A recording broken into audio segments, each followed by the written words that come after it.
Oh, people are already in the chat waiting for us. They're so faithful. Oh, wait, I need to mute us.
Thingus.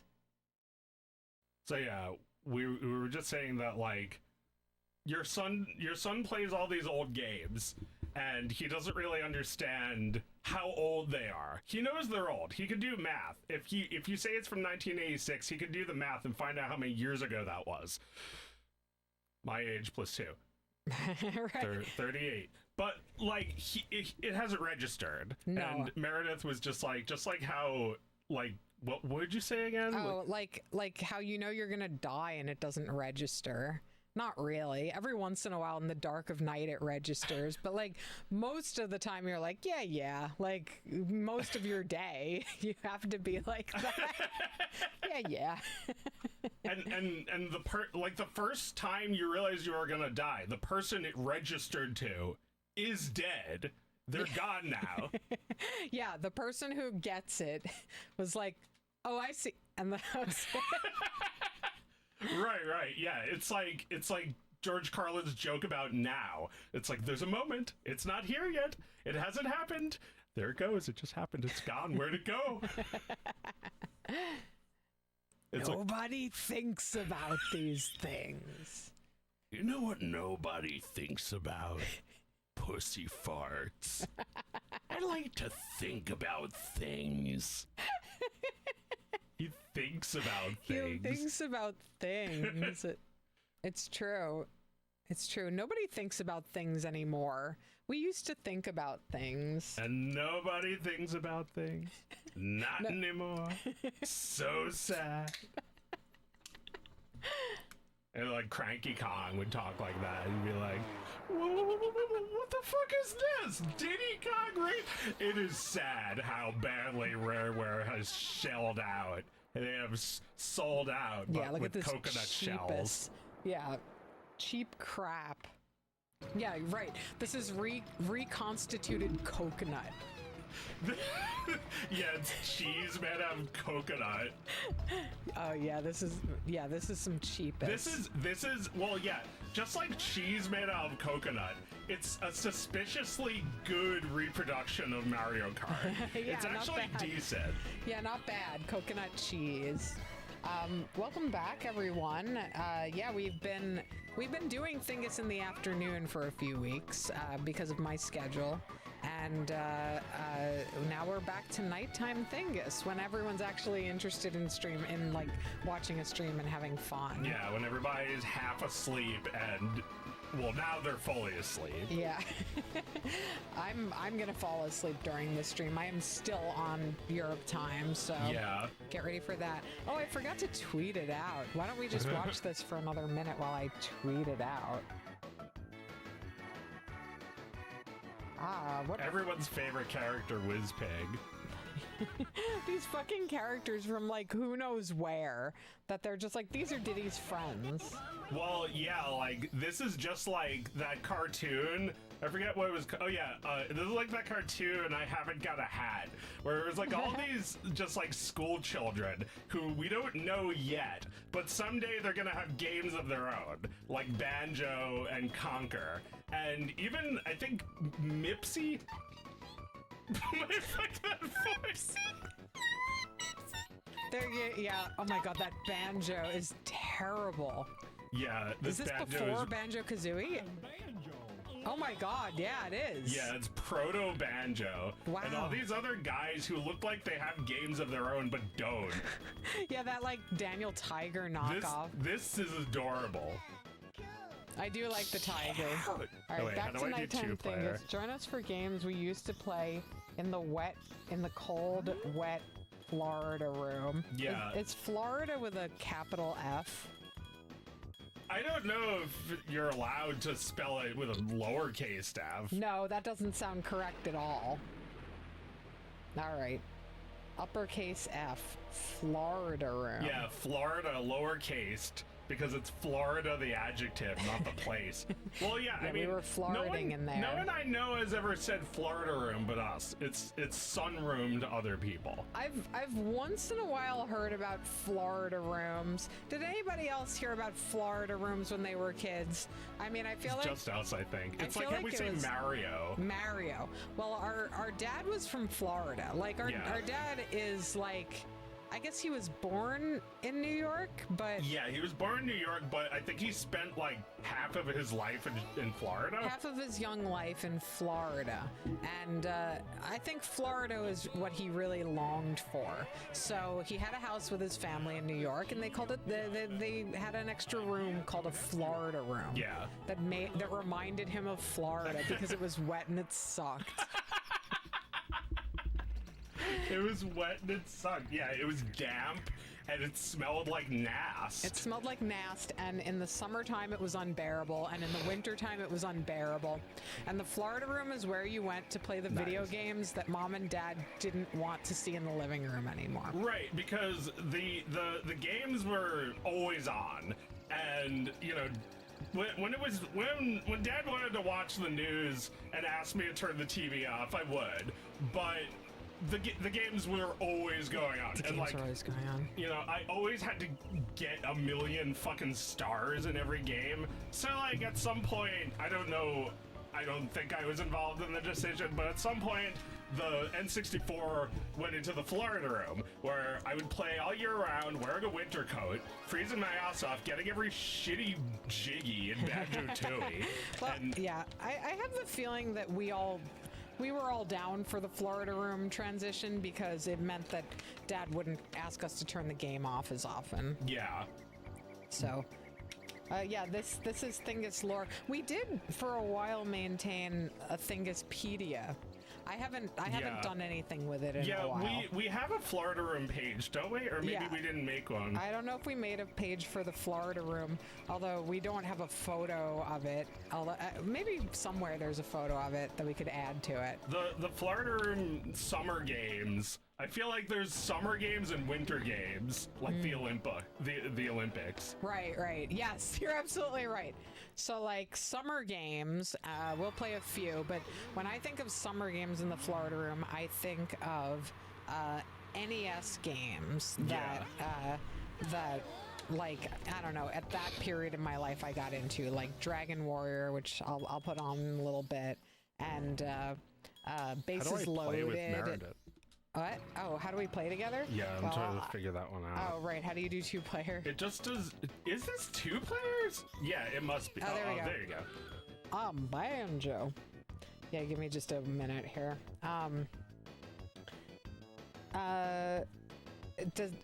Does it sound quiet? People say it sounds fine. One person says it sounds quiet. You're farther away. maybe you're farther away. I'm Banjo. I think I'm gonna... Don't you want to play as me? No! Guess I'll kill myself. You'll never see me again. I'll show you I'm hardcore. Banjo.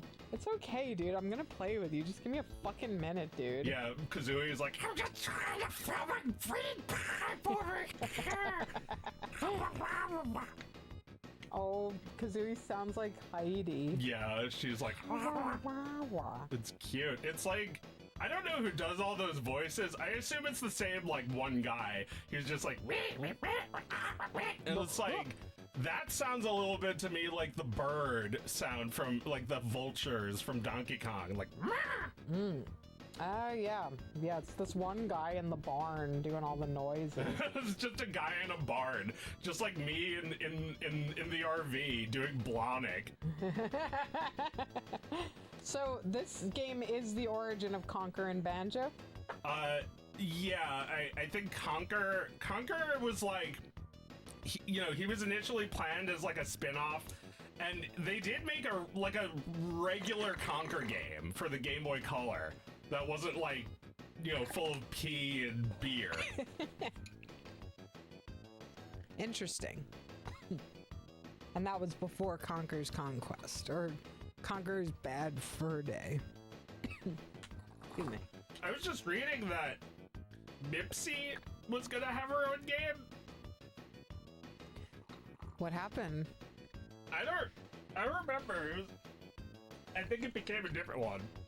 Yeah. Oh, right. It became this. They were gonna make the Mouse and Tiger were gonna be a team, and they scrapped that game, and you know, they just had them in this instead. Wow, so this game was just like a proving ground for all the shittest they wanted to make. I mean, Banjo is great. Banjo-Kazooie is a really good game. Oh yeah. And you know, Conquer is kind of just like them sick of making these kinds of games. Yeah, They're just making fun of the whole idea. Jaded. Oh yeah, you can choose hovercraft if you want. Not having a laugh anymore. Well, yeah, I guess they weren't having fun, so they need to make it rude as hell because they hadn't done that yet. They were making a game that they'd already done. Yeah, so they were bored. They weren't having fun. Oh, there's no 3, 2, 1. Jesus. Oh my god, Banjo accelerates so slow. Oh my god, he's terrible to play.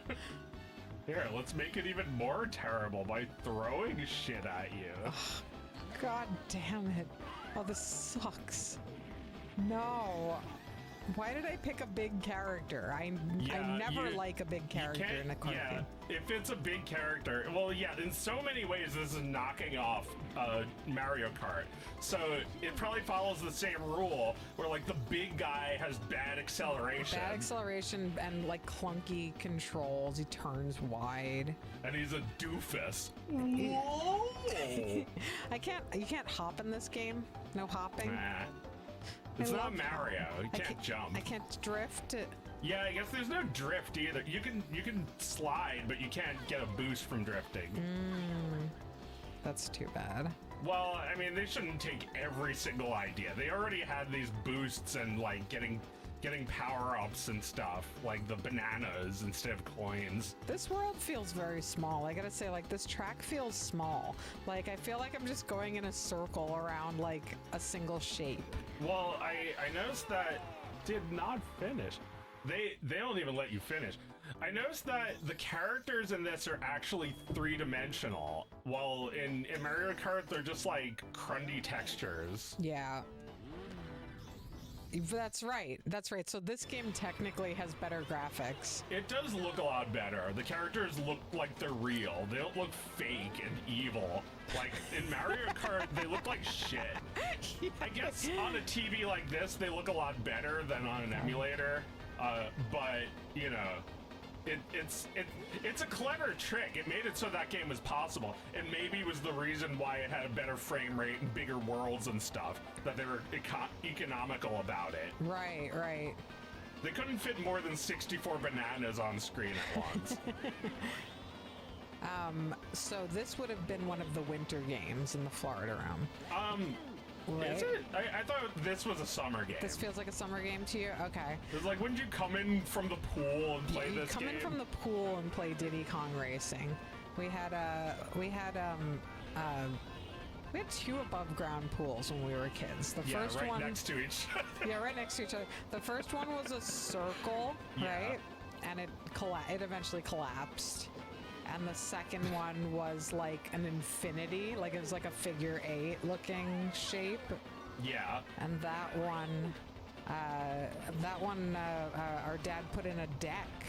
It was kind of deluxe. Yeah, it was great. But you couldn't make a whirlpool in it because it wasn't perfectly round. Ah.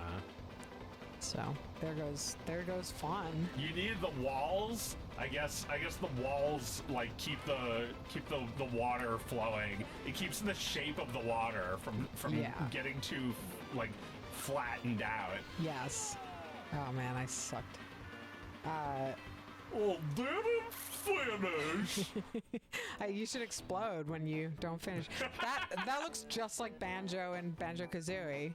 Yeah, I guess it's the same 3D model. They've got them all worked out already. Well, the game model is different. Well, Banjo-Kazooie was a game that went through like 20 different versions. They had like a rabbit character, and it was like a human for a long time. Oh wow! Until finally it's just like it's a bear now. It was like, all right.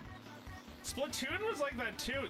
Before they made them squids, they were rabbits. They were rabbits for a long time. Rabbits are like the placeholder animal. Why is rabbit like what everything is originally? Like The Simpsons? Like Mickey Mouse. You're right. Even Mickey Mouse was originally a rabbit. You know. Right, The Simpsons. The Simpsons were, Marge is a rabbit under those ears. Yeah. Yep, hiding her ears. In the Simpsons arcade game, she gets electrocuted and you can see her rabbit ears. Yeah, I love God, that. Mickey Mouse. I didn't even think of that one. But yeah, like a lot of characters started out as a rabbit and are secretly still a rabbit. Like the Splatoon girl has like long rabbit ears. They're still a rabbit. Right, it becomes part of their DNA, even though they don't look like a rabbit anymore. Yeah, you could easily give a rabbit that banjo voice, like whoa. Right, like they all just evolved from a rabbit, but are still kind of a rabbit. Yeah, like, they still have rabbit genes in them. Yeah, weird. I love this. Yeah, I like this idea. I think it's true. I think there's something to this. There's something to it? Yeah. Well, Bugs Bunny was called, like, they said that he was Daffy Duck in a rabbit suit. But I feel like eventually people were just like, who the fuck is Daffy Duck? Yeah. And, like, they don't even Daffy know. who? Yeah, like, he's a rabbit. What are you talking about? A wabbit. A wabbit. Yeah, even idiots have heard of rabbits. Yeah, but you can pretty easily fool Elmer Fudd into thinking he's not looking directly at a rabbit. So yeah, he'll meet you know, the Splatoon. He'll meet the Simpsons, and he won't know what he's looking at. He'll meet Mickey Mouse and think, not a wabbit. The Animaniacs aren't rabbits. Oh, yes, they are. Are they? Well, they could be, I guess. They could, yeah, they probably started as rabbits. This sucks. I gotta say, like, this blows because you can't play any of these? You can't play any of these. Yeah. It's like, what, I have to unlock all of it? Yeah. Come on, we don't have all night. Yeah, Whiz Pig. Yeah. Alright, what do we do? Should we just do adventure by myself? You can do adventure, yeah. All do right. adventure. I'll just enjoy my night. You have to press B to exit. Get out of my game. Fuck this. Banjo out. Like, I have to keep banjo rolling. I do love how the music changes. Like, that's the banjo music, too. They were already working it out. Yeah. Well, Banjo is like a great character for this game and nothing else. And he also has other uses. Like he could be a Mario, basically. Well, he's like a blunt force object, right? If you put a little bird in his backpack who tells him what to do. Oh my god. That is such a great character. Like, you need Kazooie really bad in that game. Yeah, you can't just have Banjo. He's stupid. He's dumb. He's a dope. Yeah. Oh, I think it wants me to play those stages we just beat. No! You don't remember where Banjo came from and why, Edmundo. I think this is it. I think this is the origin right here. This game.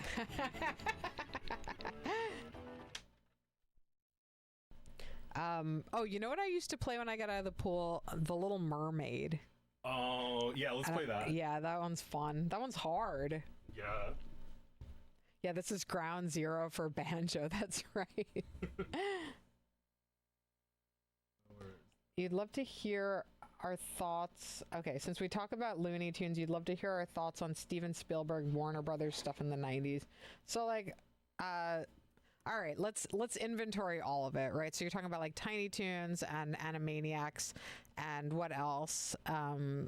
What else did Spielberg put his name on in the 90s? Freakazoid, X-Men.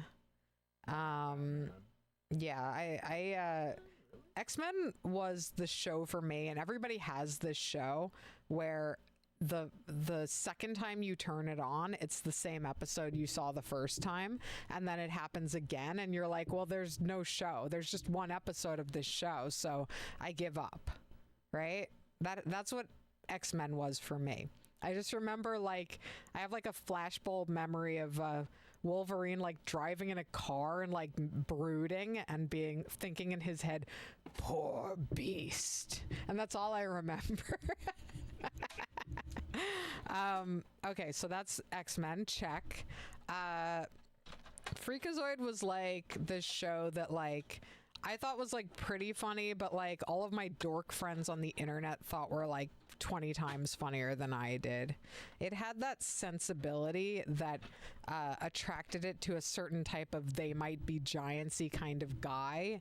And, you know, it was kind of refreshing in its time. But like ultimately, I don't think that stuff's like super funny. But, you know, kudos to them for trying something different, right? What else? All right. Well, Animaniacs, I think it's pretty well established that Animaniacs is just pure ass, right? Like, neither of us have any particular love for Animaniacs.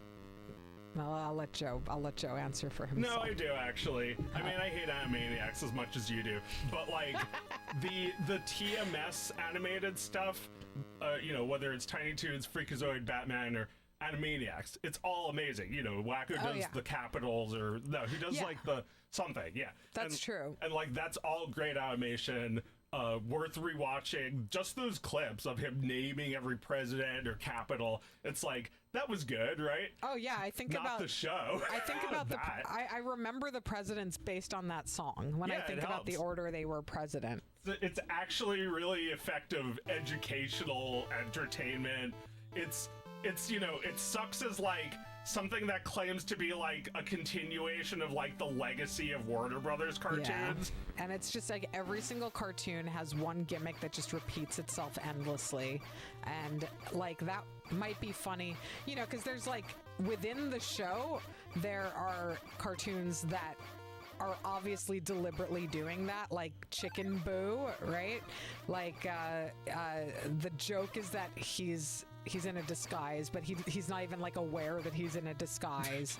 And like one person notices he's in a disguise, and then whenever the disguise is revealed, he just like walks off, right? Yeah. And it was like the joke is that like there's a song that describes exactly what's going to happen to you, and exactly that is going to happen within like 30 seconds, right? But then like everything on that show was like that. It was always the same fucking joke. Bad idea. Yeah. There was a lot of formulas. Yeah. Yeah, it was all the same all the time. The wheel of morality. Turn, turn, turn.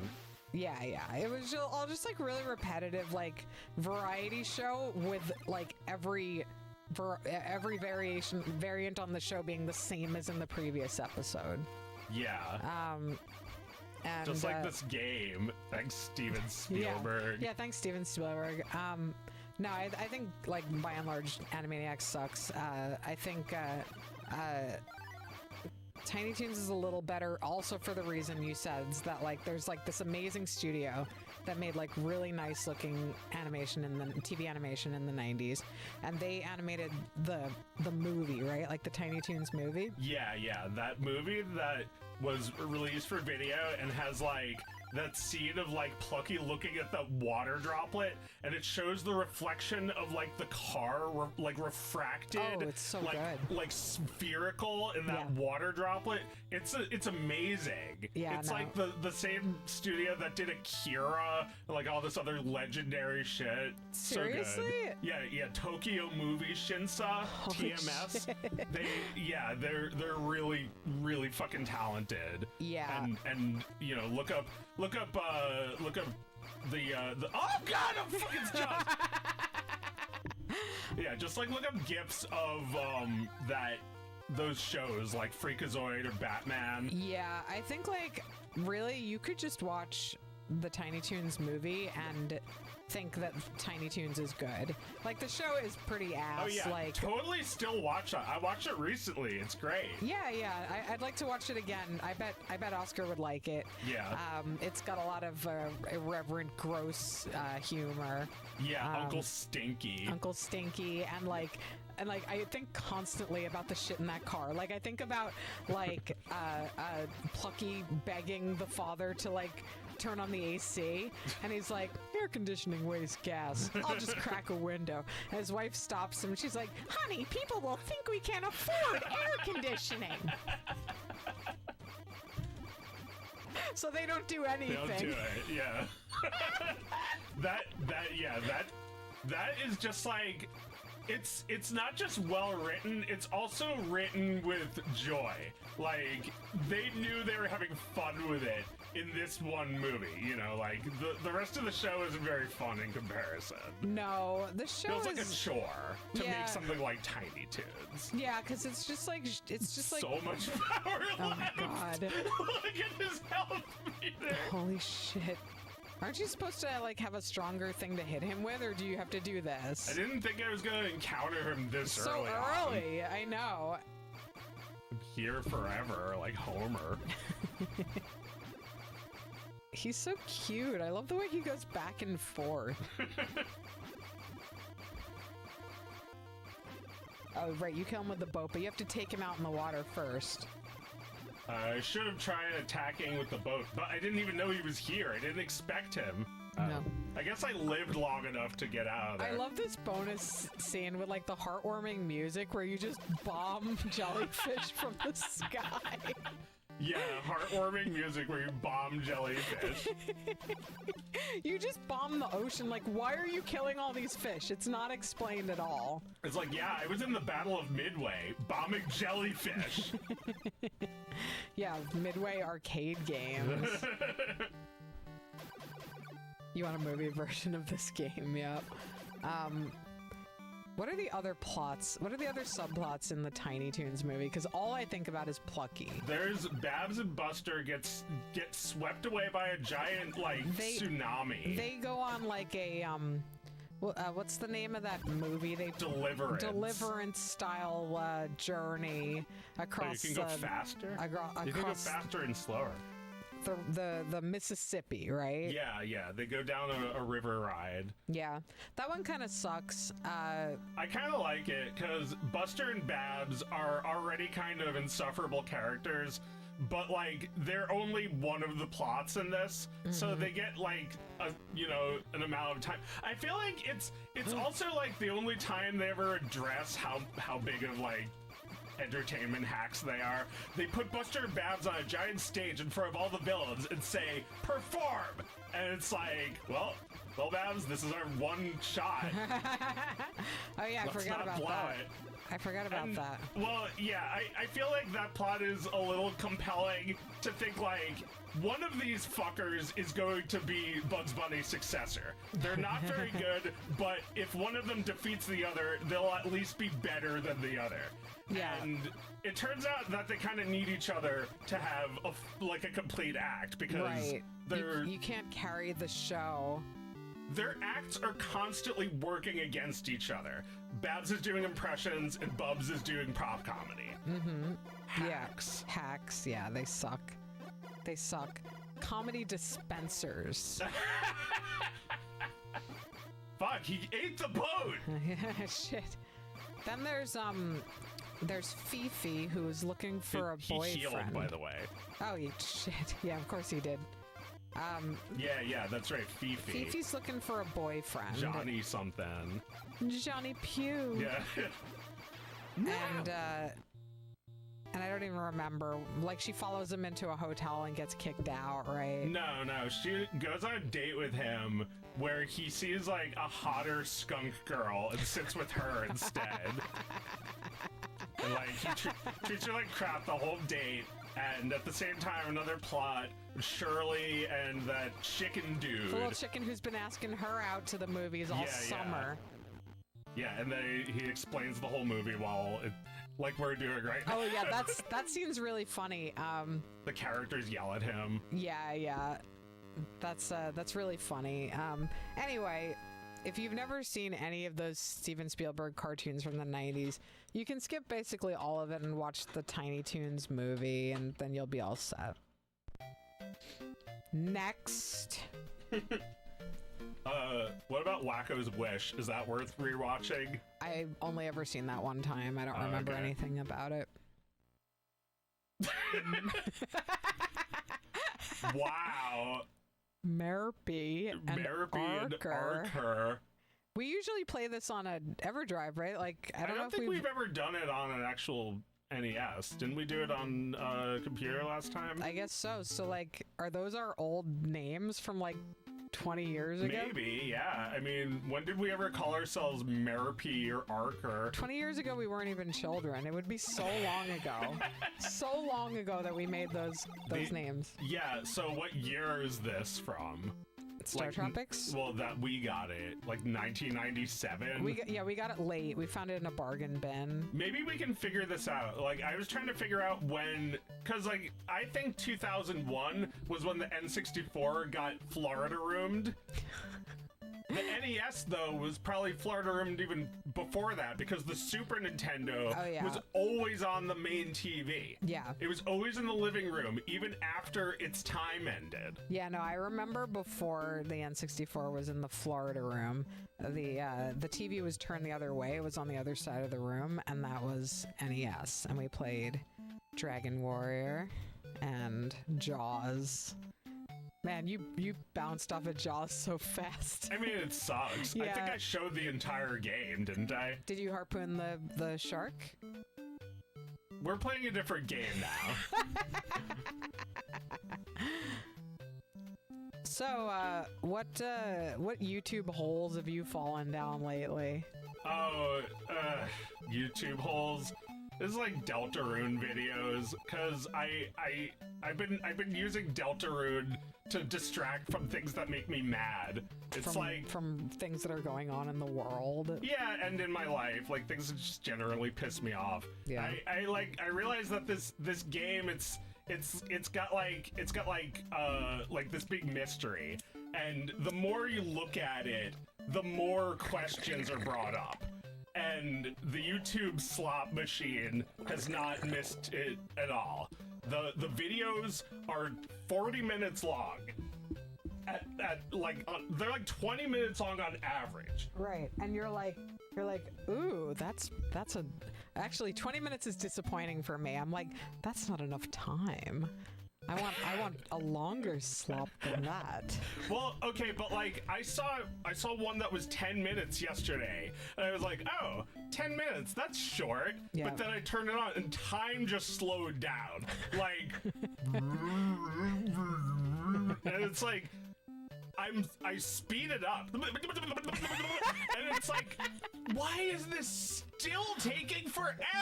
Oh my god. It's like, why are we even doing this? We could just be doing blog posts. Why are we having a YouTube video just to talk about in the comments? We could be having forums.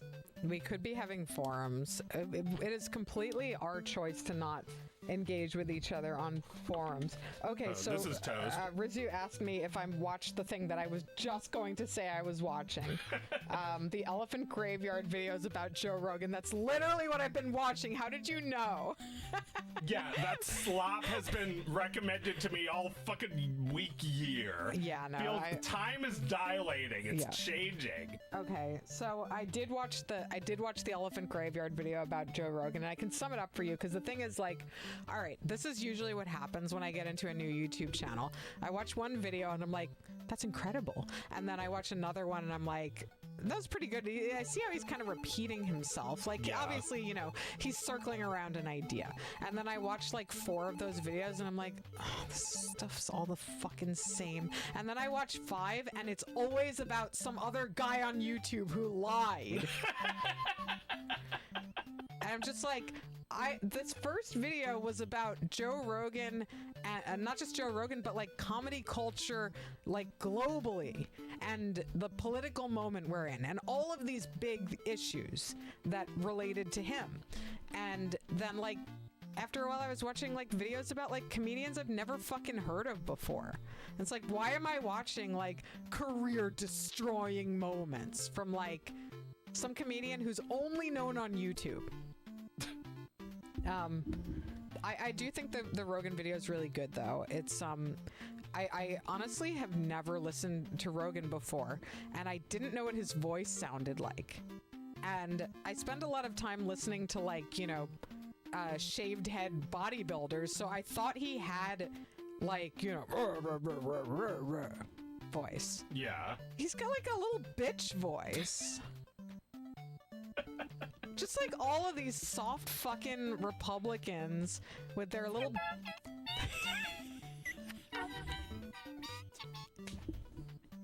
It's like a low pitch but high. He's using a modulator.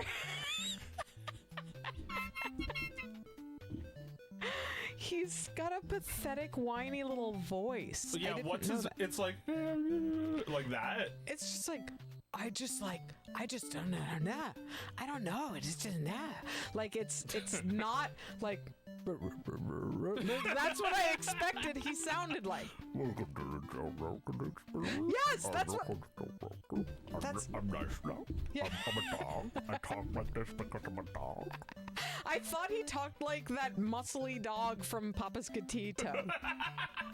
Yeah, his name is Poochie. Pucci. Yes. No, he's got, like, he's basically got just, like, a pitch-down version of, like, fucking, you know, Ben Shapiro and, like, Jordan Peterson and all these pathetic fucking, like, guys who are not tough. They disappear for a little while and they come back looking different. And that was like what I thought was awesome about this guy's videos is he talks about this phenomenon of like becoming a new guy, and he talked about like Mark Zuckerberg like becoming a new guy. He's not like the little Caesar anymore. Now he's got like muscles and curly hair, and like he played a clip from a video where Zuckerberg's on like some like man's podcast, and he's like, oh yeah, no, my favorite thing these days, hunting. Yeah, no, I just love using my bow in the wild. And the guy's like, what kind of bow do you have? And he's like, I can't remember. The guy's like, what are you talking about? You can't remember.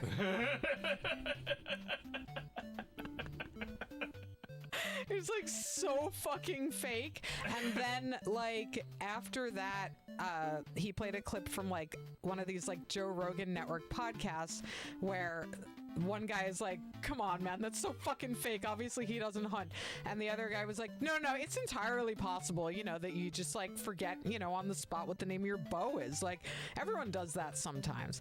And like a lot of what this video is about is just the idea that like Joe Rogan, a no talent comedian from the 90s, is in such a position of influence that he surrounds himself with like sycophants who'll like laugh at everything he says, like double over with laughter at the things he says. And like the things he says are not funny at all. It's totally just like, you know, wannabe comedian, like curator, like the MC you would see at an open mic, basically, just like some really unfunny piece of shit. But these guys are like, they're laughing as if a gun is being like shoved in between their shoulder bones. Like they are being held hostage. And like, if you want to have a career in comedy now, you have to go through Rogan. Like he is the arbiter of all of this shit. So the video is about how, you know, comedy sucks because of Joe Rogan, and because of like the cult of Rogan has given him so much influence that he basically decides who gets to be a comedian. You know, I was streaming the other day and somebody asked me what I think of Joe Rogan. I didn't watch the video. I don't watch his podcast.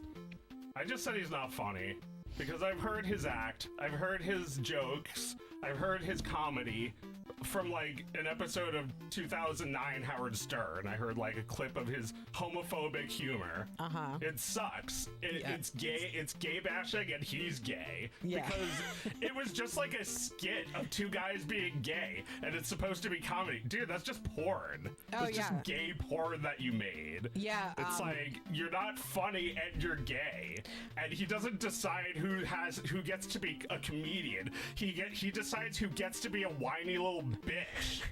Yeah, no, I mean... No, like, people see me in VR chat and is like, oh, dude, I thought you were Joe Rogan, Joe Gran. And I'm just sitting here thinking, I'm better than him. You're gonna forget him in like 20,000 years and remember me. Yeah, Rogan's not going into space. No. Well, I mean, he might really go into space. I mean, we're obviously going to bring all of the cryptocurrencies with his face on it.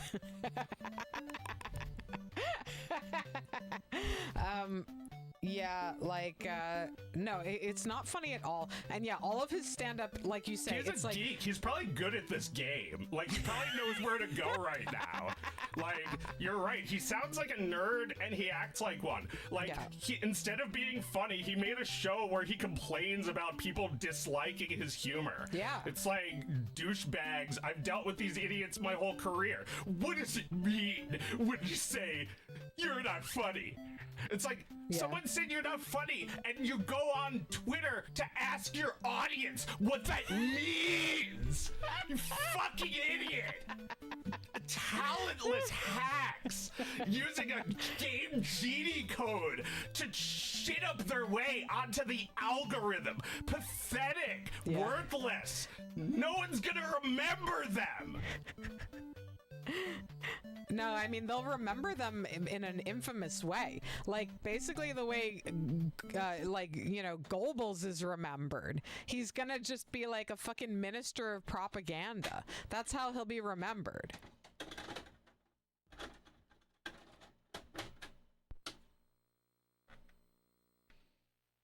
Do you think Joe Rogan Meredith, I hate to break it to you, but Goebbels is not remembered, and that's the problem.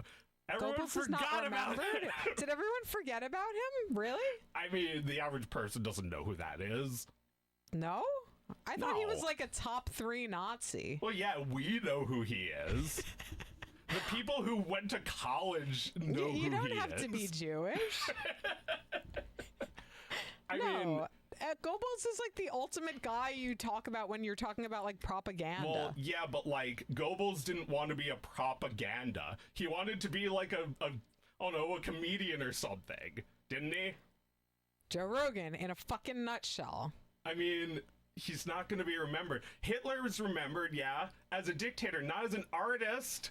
No, He's but still small potatoes. He's the same small potatoes he was then as an artist. is he though? Because like he's got, you know, he's got like the #1 podcast and Hitler? Oh, I thought we were talking about Hitler. Well, yeah, he's got a famous podcast, but like he's not a podcaster. He's a comedian. right? But like, you know, he's the voice that talks to the masses. He's like the faith from the fate from V The for whiny Vendetta. voice that's always there when you're trying to have sex or masturbate or sleep. Say like, now, wait, let's back up a second. What did you mean exactly when you said that you were? It's like you don't get to make any fucking decisions or appearances. It's like, shut up. Yeah, just shut up. Just shut up. But the thing is that like in order to like, you know, in order to make, you know, they basically have to like externalize a different reality where they're funny. Like they like he is wealthy and influential enough to do that, to build an entire ecosystem of guys who all pretend each other are funny and he's funny, and they call that comedy. And they're all like in on it together. They're all implicit in it together. And they all act like there's a gun to their head. Yeah. If you don't like this. Yeah, that's what comedy's all about. Yeah. Well, yeah, but then to me that does feel like this kind of like fascistic policing of art. Like and not the good kind of fascism like curating a museum. Yeah, not the good kind of Nazis like the ones that kicked me out of the Louvre for eating soup near the Mona Lisa. I wasn't gonna throw it on her.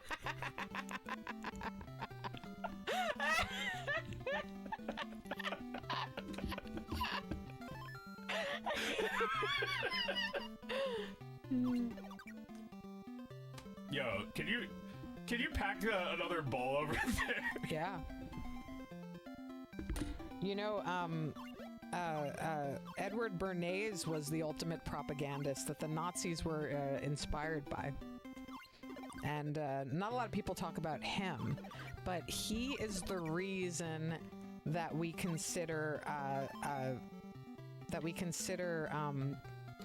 eggs to be part of the standard American breakfast.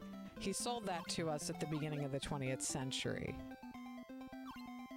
Yeah, I've been eating eggs for dinner just to spite him. And because I was too lazy to cook anything more fancy. I'm a big fan of breakfast for dinner. I really like making like scrambled tofu and toast for dinner. Yeah, I've been doing it lately after like a long stream and I'm like too tired to really cook something. It's protein, it's delicious, it's comforting, it's very, very nice. But it was all sold to us as a lie by Edward Bernays, who was working for the egg industry. Ah. It was like the same guy who made everybody wear green because the green cigarette boxes needed to match people's dresses. Yeah. Stupid. Yeah, really good at doing shit like that. And I mean, you know, a great propagandist is good at appealing to a mass of like,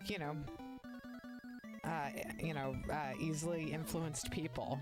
A dumbassica of people. Like the manosphere. The assosphere. The I got 0 likes on my racist tweet sphere. It's like, what? It's not racist. It's so fucking sad. Like, these guys are never going to be able to be happy. Here's the situation. You're the voice of Banjo. Everyone just found out that you also voiced that Indian elephant dude, and you put on a racist accent, and your career is over because you're getting nonstop death threats for something you did 20 years ago. I'm just painting a picture of the average guy who turns to Joe Rogan's podcast. It's like, man, everyone says that I deserve to die because of, 1997 game Diddy Kong Racing. And Joe Rogan is like, I know how you feel, brother. This is my voice. It's just Alex Jones. I've also been canceled. Yeah, Alex Jones actually sounds like that. But that's a fake voice anyway. I'm putting it on right now. It's all fucking fake. I was getting pretty mad a second ago. A little of that Alex Jones was starting to come out. You fucking idiot! Just shut the fuck up! You have no talent! You have no comedy! You commit evil! You're part of an evil system! And we're standing up against you! I mean, Alex Jones is obviously influenced by, oh shit, what's his name? The master of shouting at his fucking audience. The broadcaster, the TV show host who shouted at his audience. Oh man, who? I'm blanking on his name. Sharpling is very influenced by him too. Just a screaming guy. No, not Rush. I don't know anything about him, just that his audience was huge. I'll try and think of it, and maybe somebody in the chat would know. No, he's not a blonde guy. But he might have been an awful guy, but he was just like very like, it's an act. Like, you're putting on that rage for the radio. Maybe you feel it to some extent, but you're like, you're projecting a character. Yeah, it's for entertainment, and that's the problem, that politics is different from entertainment, and people like Trump have, gotten all those things cross-contaminated, because he doesn't know the difference between TV and, news and entertainment, real life and fiction. Yeah, kayfabe is his life. He if his father hadn't been, hadn't guided him in the particular way that he did, then he would have pursued either Broadway or the WWE, right? Like, he would have started his own wrestling federation. Yeah. If things had gone different, he might have just been like a character. But yeah, he was going to be the villain in Howard Stern's Fartman movie. He'd already agreed to it. They just never made the movie. They never made it. Well, thanks, because then he pursued a career in politics instead. Yeah, if he had done Fartman, he wouldn't have gotten elected. That would be the one grain of rice that would tip the scale. Yeah, we would have Fartman, and there wouldn't be like fucking National Guard troops all over DC right now. There could have been a better world for all of us. We need Fartman to fart around the world so fast that we go back in time to 2000 and Howard can convince Donald not to run for president. Which you could make that the plot of the Fartman movie. Oh my god. That's a good plot. He should still do it. Yeah. But I don't know. I don't know if he still got it. I don't know if we want him to. I know. I don't think Howard still got it. No, It's not like, Glenn Beck. I'm talking about someone Fartman from is like only the 80s. funny now if Howard Stern is your dad and like refers to himself as Fartman and like puts on the booming voice when he's like trying to be stern with you. Right, and also you're a kid. Right, his kids are all grown, so Yeah. he can't even do that really anymore. No, so it's not funny to anybody anymore. It's funny to like some other kid whose dad is doing a Fartman voice at him. Or like it's Fartman if you see like a picture of him as Fartman and that's it. There was this one time where like Howard like called some random guy in the Middle East and he was like, I'm going to fart on the Middle East and, you know, fart up your country and kill everyone. And the guy was like, Howard, I love your show. And he's like, oh, Fartman doesn't know this Howard. What the hell are you talking about, man? You're from the Middle East. How do you know my show? I listen to the tapes. They come from America. I love it. And it's like, I'm great. I got a fan. He called a fan. That's so great.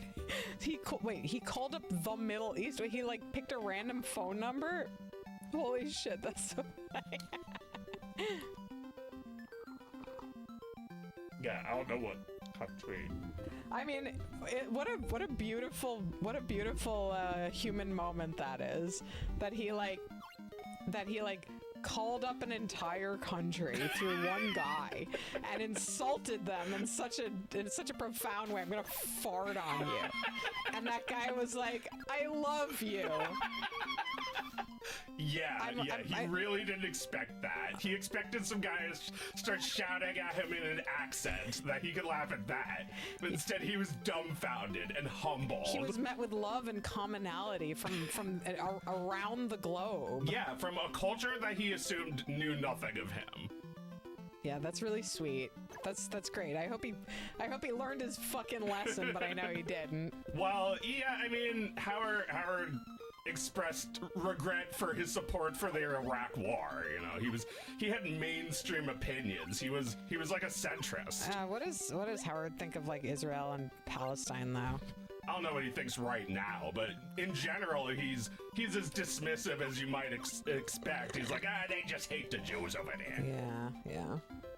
It's because he doesn't want to know any more about it. He doesn't give a shit because, you know, at some point they feel like their morals are being threatened and they can't listen to any more of this. It's like, oh no, the kids have gotten brainwashed by Hamas or some stupid shit. It's like, you know. Yeah, that does seem to happen no at offense, a certain... but Howard's a dumbass and we're smarter than him, so he should listen to us. And it's like, that's what you say to him, and that's what makes him say, like, hey, this guy knows what he's talking about. Because his own mother treated him like garbage. Damn. And he thought that she knew something, so you just got treated like garbage. Oh man. It's like there's this regular caller who's like, Howard, you big nosed Jew bastard, and Howard's like, oh hey, how you doing, Big Nose Mike? It's just a guy who calls me Big Nose. Yeah, he just takes it. He doesn't care. Well, he dishes it way more. He calls Gary Baba Booey and Fafa Fooey and Toothy. Yeah, no, he brutalizes his producer. Man, this game looks great. Yeah, that's Gordo from Kirby. He's here. Yeah, Well, totally. I guess it's just an urchin. It's like there are things like that that are so common that you could have a completely identical version of it, like a heart in Castlevania. Yeah. It's like Ariel lives under the sea, so they correctly recognize that Ariel can't just go around killing fish. Well, the fish with teeth are like trying to bite her, so see, that guy went down to get me. He's aggro, yeah. He's ass. But usually Ariel wouldn't fuck with another fish. Well, she's not Pocahontas. They're not all her friends. Some of them are dinner. Yeah, she's royalty. She eats them, right? It's true. She's so over the ocean too. like the fish are like, isn't it fun to be down here? And she's like, fuck this. I gotta get the fuck out of here. Yeah, she's like, shut up or I'll kill you with my snarf blade. Or or the dingle hopper. I'm gonna stab you and eat you with it. Nah, Gabby, you're way off, and not Jerry Falwell. That was so cute. Yeah, no, I don't know that we're gonna get to it. I'll have to look it up. I know, if Mike was here, he would know. Mike would definitely know right away who I'm talking about. Help. You're like calling your horse in Zelda. Help. Oh, you were talking about the song that means you're riding on your horse in a fantasy game. Oh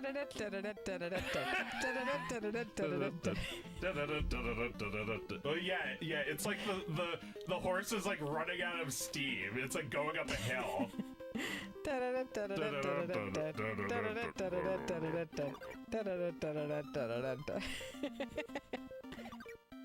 Yeah. That's how you know you're in a fantasy. That's like, you know, this is real life. There's no music that's like no, it's just like it's like medieval music, right? Yeah. Like someone's playing it with like a little mandolin or something, right? Yeah, what do you play that on? I think that's finger picking a little guitar. Are you sure it's not like oh yeah, or playing it on a little flute, a recorder. Yeah. Or a harp, right? Well,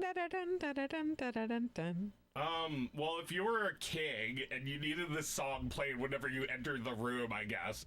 A harpist would be best. Well, I don't think so. A harp isn't like, you know, a harp is like... Right, not like, right. Yeah, you're right. It's not plinky like that. What about like? I think it's like you have a guy on a harpsichord. An organ. Yeah, a harpsichord. Going, yeah. He might do a little like. Yeah. So I guess it's just a harpsichord, or is it a band with a harpsichord? It's probably just a harpsichord. It's one guy. Yeah. I mean, you know.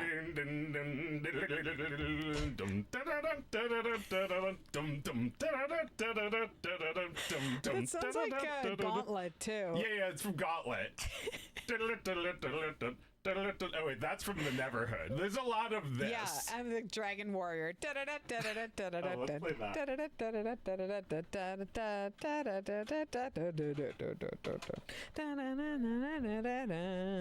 We never played Bucky O'Hare. What was that on? Sega? I don't know. Computer? I don't know. We never played it. Shall I? Yeah, I'll play. Oh, do we reach?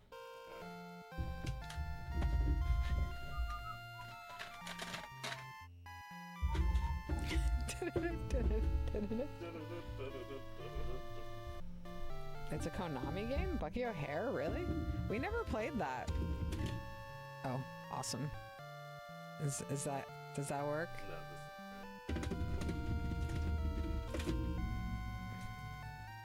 Shit.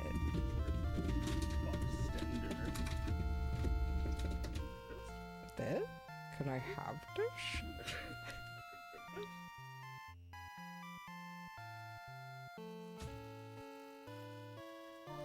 Yeah, in the Neverhood, there's like a saxophone. Thank it then.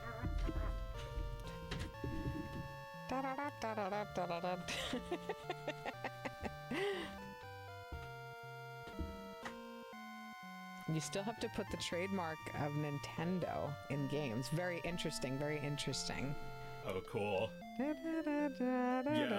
like in the Neverhood, there's like this giant monster that chases you while Pop Goes the Weasel plays.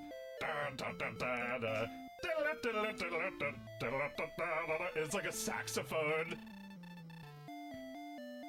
Man, look how little space there is between the text lines. Oh, I'm leveled up. Is this like the end of the game? There it is. It might be. I'm looking pretty good. Look at all my fucking spells. I beat this game earlier this year. Oh, I should listen to that da-da-da-da-da-da one more time. Yeah.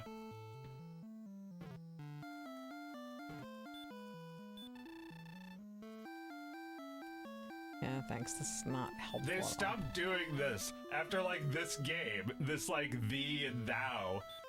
They even make fun of that in Final Fantasy III. There's the one guy who lives in the isolated country where they still say thee and thou. Yeah, everyone makes fun of him. He starts calling him Mr. Thou. Mr. Thou, yeah, stupid. They thought it was fucking stupid. Like, even the wild kid that lives in the wilderness talks like, makes fun of them. Yeah, like, nobody fucking says thou anymore. Says the kid that grew up in the woods.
Sorry, this song. This is exactly what it would be like. It's like Cyan and Sabin have been traveling together for hours or even days. It's just like, my whole family, Sabin. My whole family has to be killed. And then when, Gao shows up, it's just like, wow, man, that's crazy.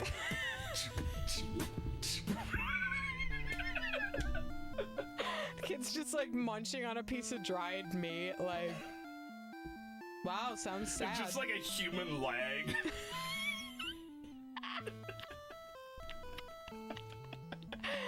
Oh yeah, Cyan is just a relic of a nation that's so sad. That's how he died so easily. Well, he didn't die. His kingdom got poisoned. Kefka was done with them.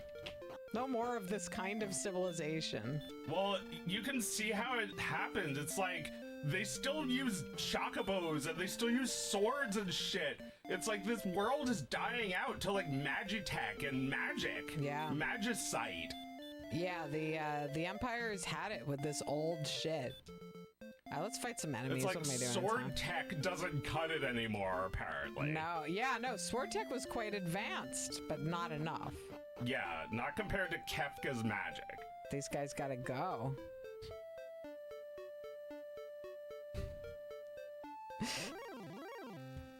Oh. Whenever anyone, like, people love the slime, right? It's a very enduring character. Oh yeah, it's cute. It's cute, but this is the first appearance of the slime, and this should be the most iconic, in my opinion. I don't think there should be any other version of the slime that is more recognizable than this specific drawing right here. Are you saying the one that they use is wrong? Yeah, the one people use. Because it looks just like that, but I agree, it's wrong. Yeah, no, this is the perfect slime. Look at him. Look at how few pixels it is. Like, they took Akira Toriyama's design and turned it into a perfect pixel drawing. Also, where did the concept come from? Is that from Dungeons and Dragons? A slime? Is that a medieval concept? Oh, Slimes? Yeah, I mean, yeah. Did that come out of D&D? I don't know, actually. Does slimes originate in D&D, or was that like a little bit of like Japanese folklore or something? What is the origin of the slime? Yeah, I don't know about that. I think I can just, yeah, I got Erdrick's armor. I don't have to worry about shit anymore. Let's get to a classic Toriyama drawing of an animal wearing clothing. Yeah, let's find a wolf man. Talk about how that's normal. That's that, just like, normal. It's just a guy. Yeah. It's like in DBZ, there's a guy. There's a guy who turns into a monkey, and it's normal. He's our hero. Yeah, he just wears like a tank top. He's also just a guy, right? Yeah. The skeleton? Yeah. Man, Goldman? Yeah, Goldman. Yeah. A Jewish man draws near. Yeah, a golem named Goldman. Oh, there he is. He is. No, Wolf he's Lord. the landlord. He's the wolf landlord. He's like a slovenly, overweight landlord. He's like sleazy and wolf. Yeah, he's like, you want me to fix what?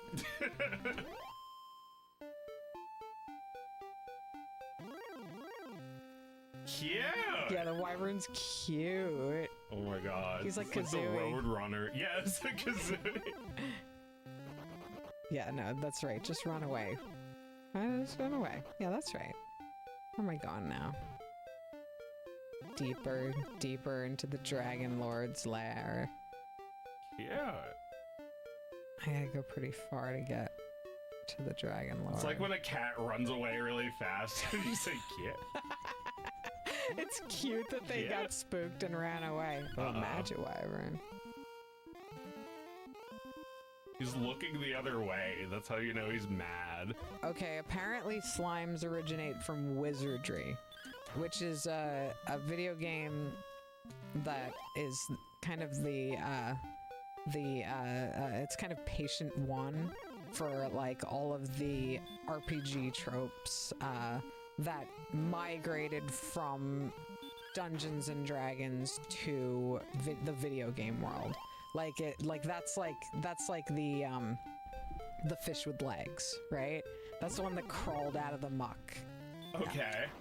Wizardry. I've never heard of it.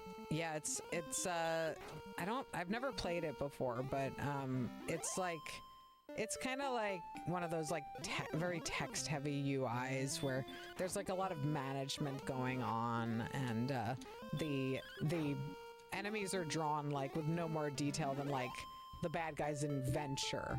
Yeah. You know, very, very primitive graphics. But the tradition of RPGs, like Western RPGs, comes from that primordial soup. And then, clearly, Japanese RPGs were influenced by it too, because they brought slimes into the Dragon Quest series. Yeah. Yeah, and slimes are in every game. Like Mystic Quest had them. That was probably the first time I remember fighting a slime. Yeah. Yeah, it's a basic villain. Yeah, there's a version of slime in everything. There's Zelda has the like I forget what they're called, but they have silly faces. Oh yeah, they're silly. Yeah. It's not Putty. Putty is from, like, Power Rangers. No! Right, Putty is an easy enemy in Power Rangers. Yeah. It actually kind of looks like that guy I just killed. Yeah, just like a gray person. Yeah, Putty. Yeah, Putty. It's like no parent will be unhappy with the violence the Power Rangers do against putties. It's like Puddy, like Puddy. I always assume they're just made of clay. They're made of silly putty. Yeah, they're just silly putty. Are they called putty in Japanese? I don't know if they're even in Japan. Like I've never seen the original The one. original show? Well, like the show uses like all the action scenes from the Japanese version. But they also had like the American actors were also like they were also like martial artists, right? Oh yeah. No, they occasionally displayed their skills, but when they were Power Rangers, It was like it the was show all was Japanese made footage. from cut together shows, right? Yeah, like Rita Repulsa is like a Japanese actress. Yeah. I don't know her name, but like that's why like her voice is dubbed over terribly. Yeah. And Lord Zed is in a costume, and most of the villains are in costumes, so you can't Yes. see that they're Japanese. yeah. And they're dubbed over with English voices. yeah, like the robot and the face and like all these characters who like they just dub over with English voices. And then the American version is like like a little bit of like the Power Rangers out of their out of uniform fighting in the park once in a while. But it's a lot of them being at school because they're supposed to be like high school students. Yeah. They're like 30 years old. There's like the bullies that are like 40. Yeah, they're so old. The boys look so old. And like, you know, their music has like it has this quality to it, kind of. It's like boom, boom, boom, boom, boom, boom, boom, boom, boom, boom. Yeah, and you just want them to get killed. Like, you just love for them. The music sounds kind of like this, actually. It's just like.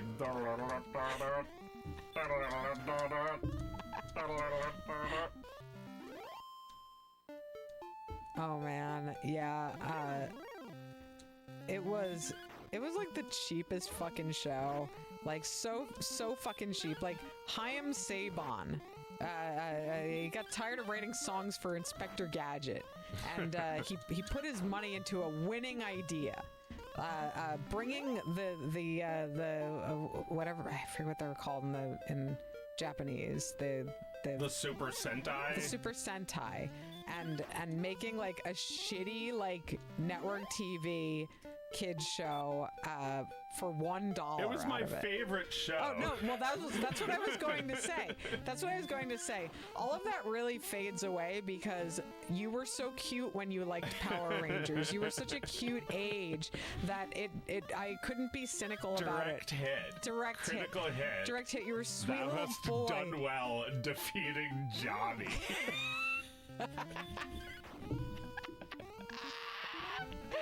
Yeah, no, you Can you were. pass the bong? Oh yeah, you were just such a sweet little boy when Power Rangers was big, and you had a Tommy like a White Ranger. Yeah. And it was like one of those toys that was like.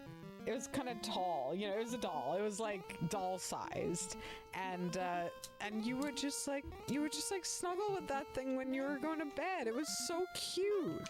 You loved him, and I couldn't think the Power Rangers sucked, even though I knew that Power Rangers sucked. Yeah. Same thing with Thomas the Tank Engine. It was cute. Like, it was cute because, knew like... it sucked the whole time I was into it? Well, I knew that it was embarrassing for someone my age to not hate it. Like, the kids in my class thought Thomas the Tank Engine was for babies. But I watched it because, you know, it was on when you guys were home. Like, I was allowed to watch baby shows. And, you know, kids kind of like checking out things for babies, even if it embarrasses them. Right, yeah, we watched Blue's Clues, even though we were too old for it. Yeah, you're kind of like, I mean, Oscar does this all the time, where like, he'll check out like a board book at the at the bookstore. He'll like take like 10 board books off the shelf and just like sit down and read all of them. And he's like, I really like this one. I'm like, yeah, man, we're not buying you a board book. Or we're not doing that anymore. And that's like all kids stuff, you know? What's a board book? Oh, just like a book made of cardboard instead of paper. It's for babies. Yeah. You know, some of them are like, you know, they're for early readers and stuff too. Like some of them are like really fun, like lift the flap and pop up, and you know, there's more tactile things. There's Yeah. like touch and feel and stuff. So he loves them. They're colorful, they're fun, they're innovative, and they play with the form. And yet they are for 2-year-olds, and he can't have them. I can't be getting him. You know, he can look at them all he wants, but I'm not going to be buying them. Yeah. It's like buying art books, you know.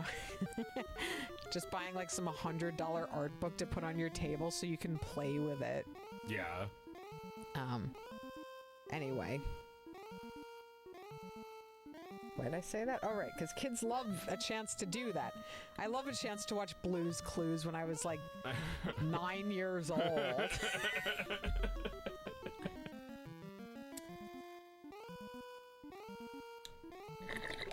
Gotta repack this. Here, would you like to repack it since I'm fighting the Magi Wyvern? There should be some in there. Oh, I just put it in and we smoked it already. Yeah, we need to... There was no one there.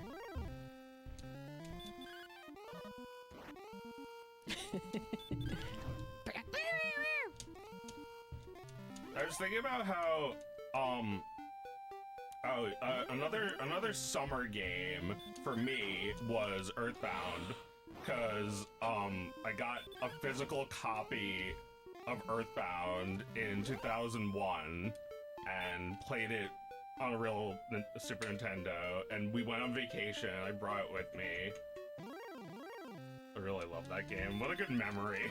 Yeah, no, I mean, it's so clearly tied to, like, these pivotal moments in your life. Yeah, I mean, that's how I feel about, like, 2 Final Fantasy games in particular. 3. 3. Final Fantasy VIII was very important to me, but I don't revisit it because it's from 2, wait, am I going back? Did I leave? Oh no, he has a sword now. Wait, yeah. Did he always have a sword, or was that his arm? I'm lost. I'm lost.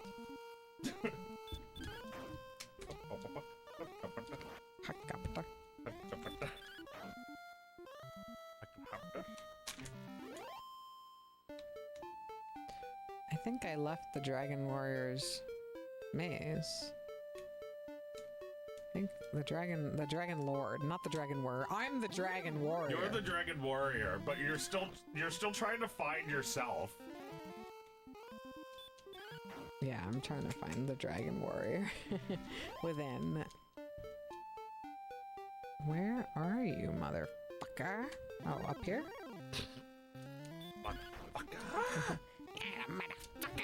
Oh yeah, that was another shit joke in Animaniacs, right? The good feathers. Oh man, yeah. Just repeating one. Talk about formulas for a joke, and not a good one. Not a good one. How hilarious.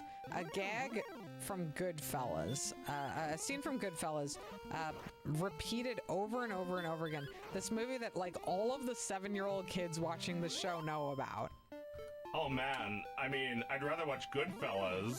Yeah. It's so good. It's so good. There's a censored version of it for TV. Goodfellas is for kids, don't you think? I mean, I would probably let my kid watch it, yeah. I have not yet, but I asked Mike, when do you think we're going to watch Goodfellas with him? And he said, sooner than you want.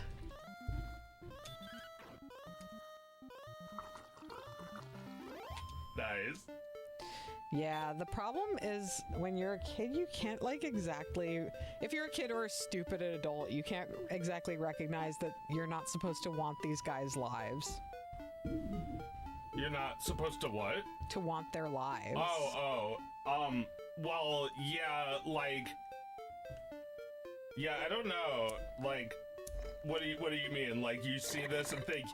Yeah, I want to be just like Henry Hill. Yeah, well, I think, You turn around and Oscar has his hair slicked back and he's wearing a suit.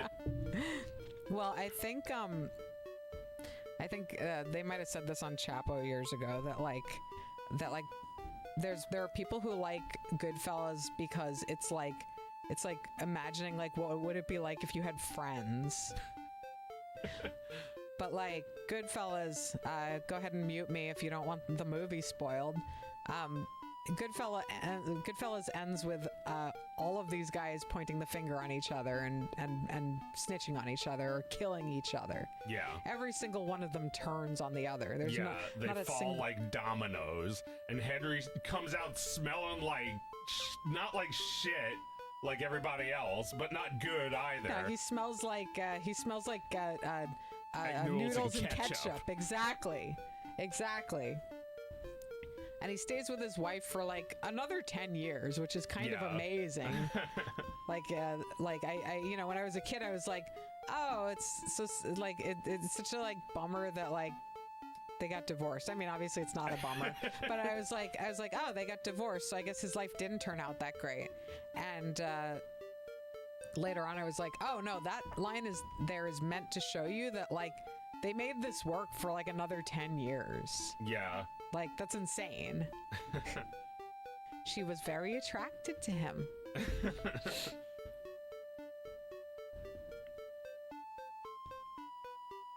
Yeah, that's right. She can't kill him because she's too attracted. She's too attracted to him. She's holding the gun to his face. Can I get the lighter? Yeah. I think I'm lost. I don't think I'm gonna find the Dragon This is Lord. me with every fucking game. Yeah, every fucking game, because I'm trying to talk. I'm trying to talk and hold a show here. Hold court. Where am I supposed to go? Talk? Is there anyone there? There's no one there. I'm just talking to the ocean. Take?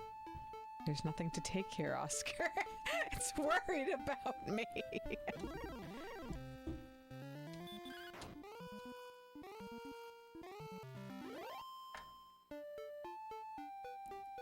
You watched a Fight Club at 13. It wasn't a good idea. Yeah, no.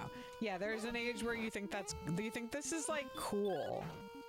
I mean, that's why parents hate when their children watch these movies. How old were you when you watched Requiem for a Dream with me? I was like 18 or 19, so you would have been like 14 or 15. Yep. That's right. Ass to ass. And I think the one we watched was uncensored too. They showed the ass kind of going into both of their asses. You know what I mean? Ass to ass. The big double-sided ass dildo. Inside of an ass. An ass. It's just an ass with a little tube of it, like squared. Yeah, I'm sorry I showed that to you when you were a teen. You know, I'd come home on the weekends and I'd be like, well, I'm still hanging out with my siblings on the weekends, so like, want to see some of this crazy shit I've been watching at school? Yeah, I mean, yeah, you did. It was cool. Did I ever make you watch like Happiness? No. Like that movie with what's his name? The guy from Fargo. Help me. Oh, but not Philip Seymour Hoffman. The other long name. The guy with 3 names. Oh my god, I'm blanking on his name. It's Holy a shit. guy with 3 names. William H. Macy, thank you. It's William H. some Macy guy. is like a pedophile who fucks children in that movie. Happiness? Happiness. Oh, yeah, no, I've never seen it. Yeah. I think that's the movie that ends with like you and me pooping into each other's butts forever. I also watched that in college, and I'm glad I never subjected you to it. Okay. No, you showed me the good shit. You showed me Fritz the Cat. Oh yeah. You showed me Heavy Traffic. That's right. That was good. The good That's stuff. fine. That's fine to show a 15-year-old. Yeah, exactly. In fact, it was.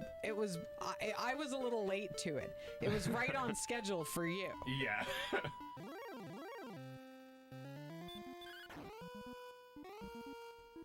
Yeah, we probably watched. What's that one with the?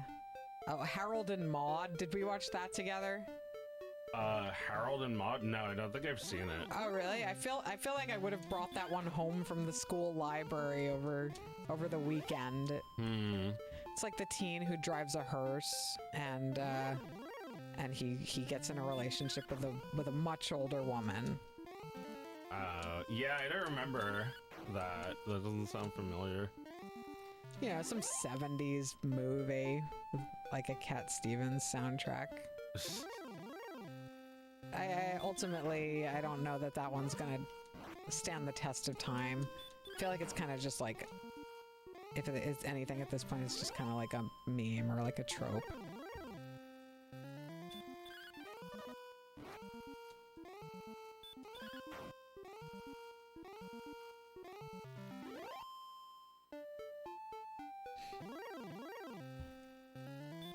Yeah, I'm trying to think what other fucked up movies I watched in like my first year of college. It was fucking like, you know, you just like watch stuff because someone told you to and you're like, oh, okay.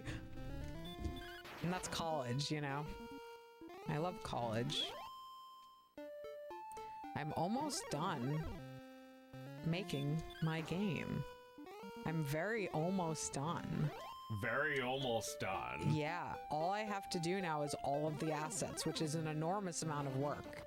But I'm lost, by the way. We can move on if you'd like. Yeah, that's fine. We got like 30 minutes left.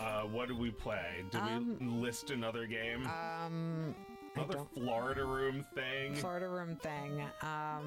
What else was there? What was Florida Summer Games? The baseball game? Was it Bases Loaded? Or what was that baseball game called? I don't think we had... Wait, for what? NES. It I was think like... we only had Super Bases Loaded.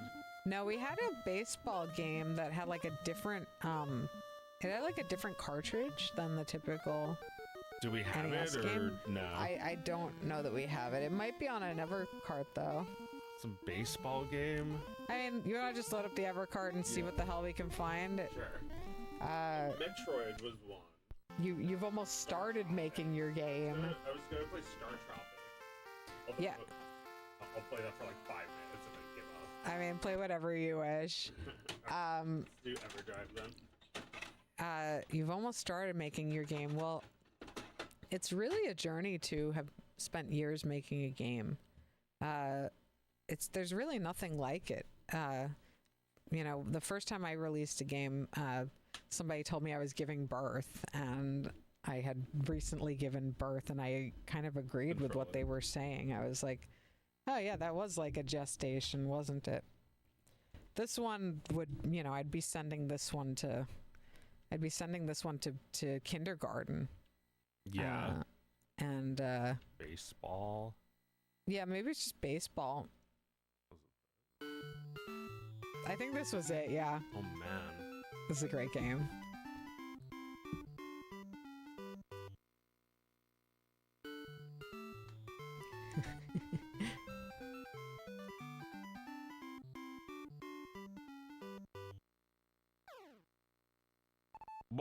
What color was the cartridge?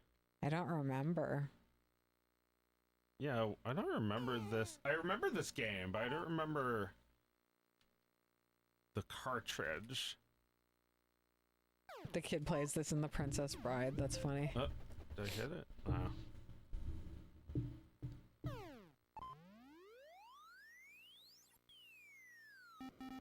Nice. But yeah, everything is coming together quickly now. I'm working on the very last, you know, few months of assets. I played through the game. I started playing it on Sunday. I was on a plane, so I had a couple hours to kill, and I was tired of working, so I played the game for like 2 hours, and then I played it again for a couple of hours on Monday, Tuesday, and today I finished it. I played it pretty speedily for 4 days, and that's how long it took.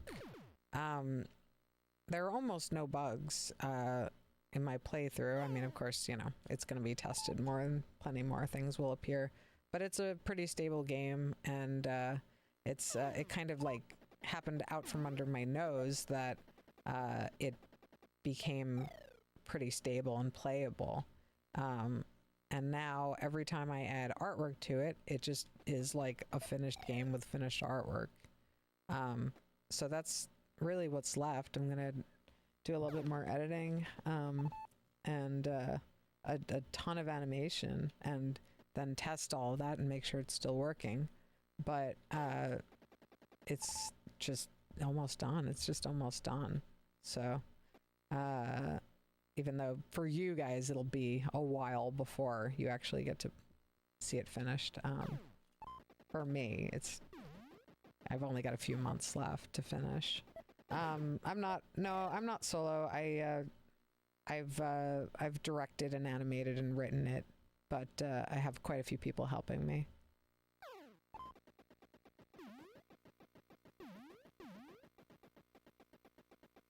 So I put my name on it. I take all the credit. But no, there's a ton of people working on it with me. and they're, you know, they all either at some point did excellent work or continue to be doing excellent work. That is, you know, impossible to make a game without. But I feel very strongly that the scale of it doesn't overwhelm me anymore. I see the whole picture, and I feel very strongly that it is the way I want it to be. And it feels very good to feel that way as an artist, to be able to say 4 years of effort have gone into this, and it coheres, and it makes sense to me. And it's almost finished. I'm almost done working on it. I almost don't have anything else I want to change about it. Cool. Yeah, nice feeling. So yeah, I look forward to sharing that with you all soon. I love those little squeaky sounds for like feet running. Yeah, it's like Mario and Donkey Kong.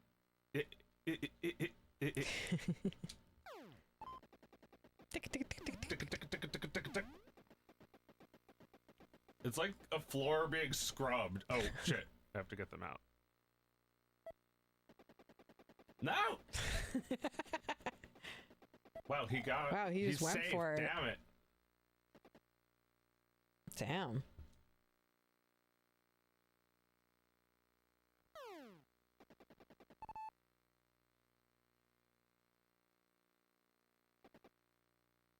You've set, oh, I see, you've set up all the mechanics, so you just need to make a level for the demo? Alright, well, I think you should get to it. That's a big just, my friend. I just need to do that. Having the mechanics work in a prototype versus having a playable demo. It's quite a significant difference, wouldn't you say, Joe? Oh yeah, I mean, you know, like, you have like the working prototype of the game, and that's like 90% of the game, and then the other 10% takes 3 years. Yeah. Yeah, exactly. That's just like the art, writing, and music.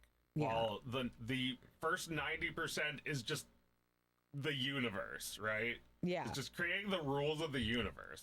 Yeah, I mean, I think I had written and programmed out the entire story of my game within, like, I would say 18 months. I was like, I can ugly play it myself all through by myself. No one else can. Yeah. And you know, I would just, every once in a while, I would just like, at that point, I would show Mike a scene from it, and in order to show it to Mike, I had to like control it or tell him exactly what to do. And I'm just like sitting there trying to desperately to get a reaction from him, and he's reading like, you know, he's reading what the action is, because the action isn't actually shown in the artwork yet. And I'm just like hoping that he will be able to sort of guess what kind of experience I'm trying to make for people by playing it. But like the truth is that, like, you know, it all exists in your own imagination, and making a prototype just satisfies you. You know, it just satisfies your wondering if this can look like a game or not. And you know, maybe if you're trying to get somebody to publish your game, then it might satisfy them. But I think increasingly publishers are not really interested in like a shitty prototype. They want a polished demo. Most people want that. So a prototype is just for you.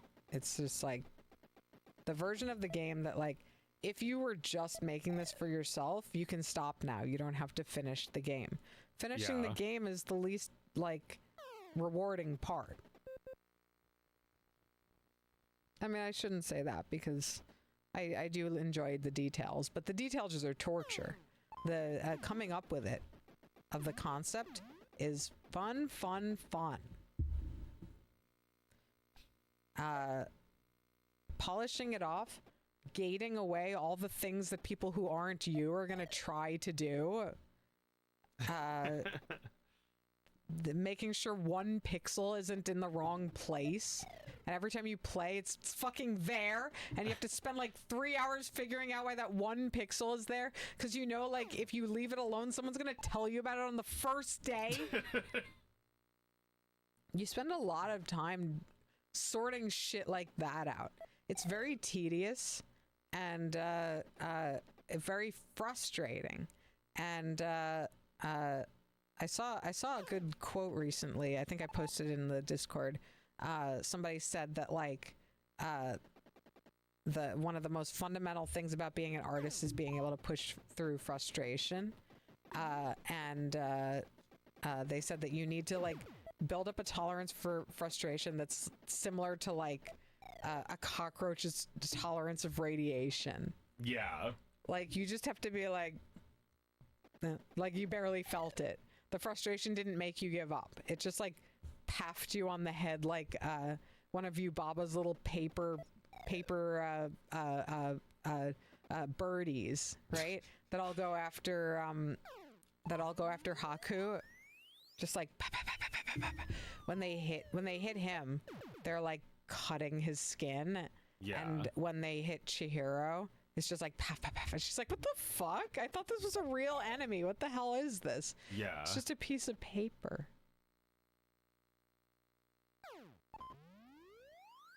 Yeah, but it is paper cutting him up, right? Yeah. It's like it knows to cut or not to cut. Yes. But when it hits Chihiro, it's just harmless. It doesn't cut. Does it like dissolve or something into like smaller bits of paper? It just falls over. It just like falls onto the floor, and then it doesn't fly anymore when it hits her. Like it hits the window, and then it just falls away. Oh, I'm pitching.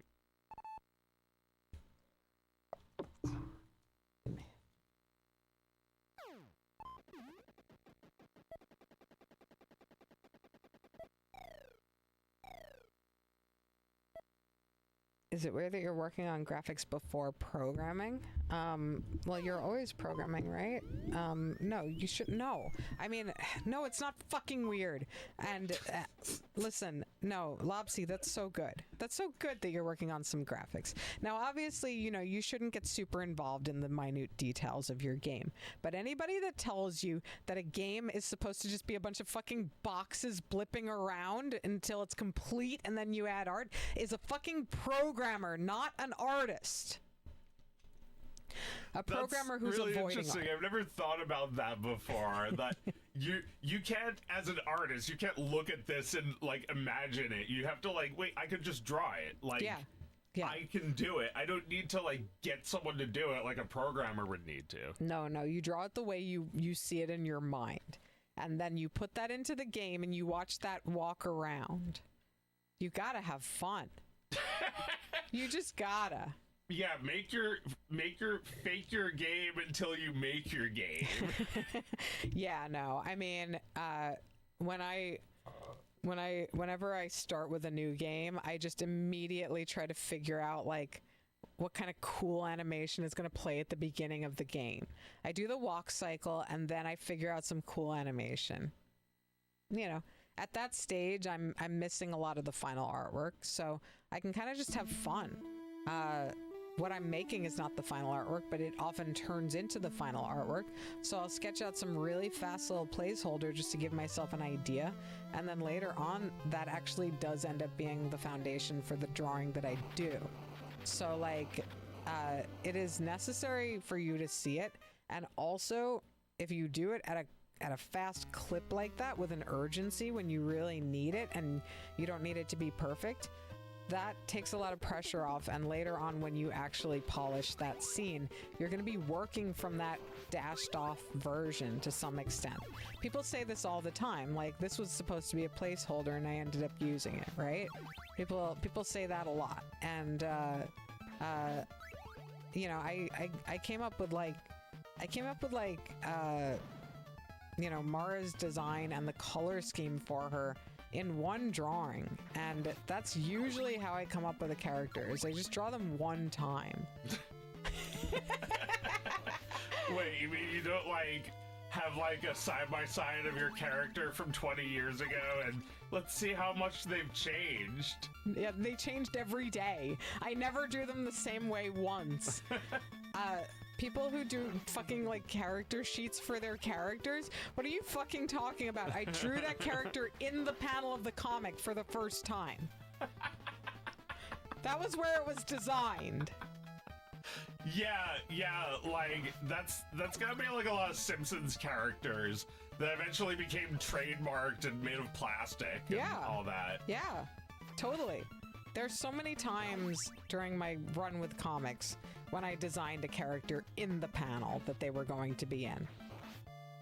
And then they became part of the cast.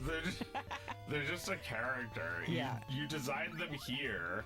Yeah. I mean, yeah, I guess that is like, I always had that kind of, bullshitted mentality too. Oh, yeah. The place where that's difficult is in motion capture, where the creation of every single character is such an involved experience that like there are no characters like that really. No. I mean, there might be like a universal man like in Pixar movies, but like for the most part, like every character that you design takes a lot of work and a lot of like specific, like you have to make their face move and shit. Like, yeah, I think you're right. It's hard to do this with mocap. You need to be able to do a shitty drawing. Like, everybody needs to be able to do a shitty drawing. And everyone can do a shitty drawing. Just do your shitty drawing, and, maybe later you want to hire an artist to do a better drawing or something. But, like, your shitty drawing is how they look, because it's how you see them in your mind. We do need to do a shitty drawings. Like, you draw, like, I used to, something I would do for years was just, like, have a sketchbook in a Flash document. It's just like I didn't know what to draw. Like that I never just like didn't draw something when I didn't know what to draw. I would put my pen down and just make lines, circles and lines, and just practice drawing curves and making dashes. And like, you do know what to draw. You look at like the pages and pages of like cool line drawings I have. Yes. And it's like I've drawn all this shit just to warm up. Yeah. And I've drawn all these like character things, like just like characters or ideas in these documents. Oh yeah, and then when you end up making it years later, you're like, oh, I did exactly what I put down as my first mark. Like, my first mark is the thing that I ended up doing. Your first idea is your best idea? I mean, a lot of the time, yeah. I mean, you might draw some stupid shit in your sketchbook, but like, I made a habit when I was traveling, because we'd go out to eat a lot, and I started bringing 3 sketchbooks, one for each of us.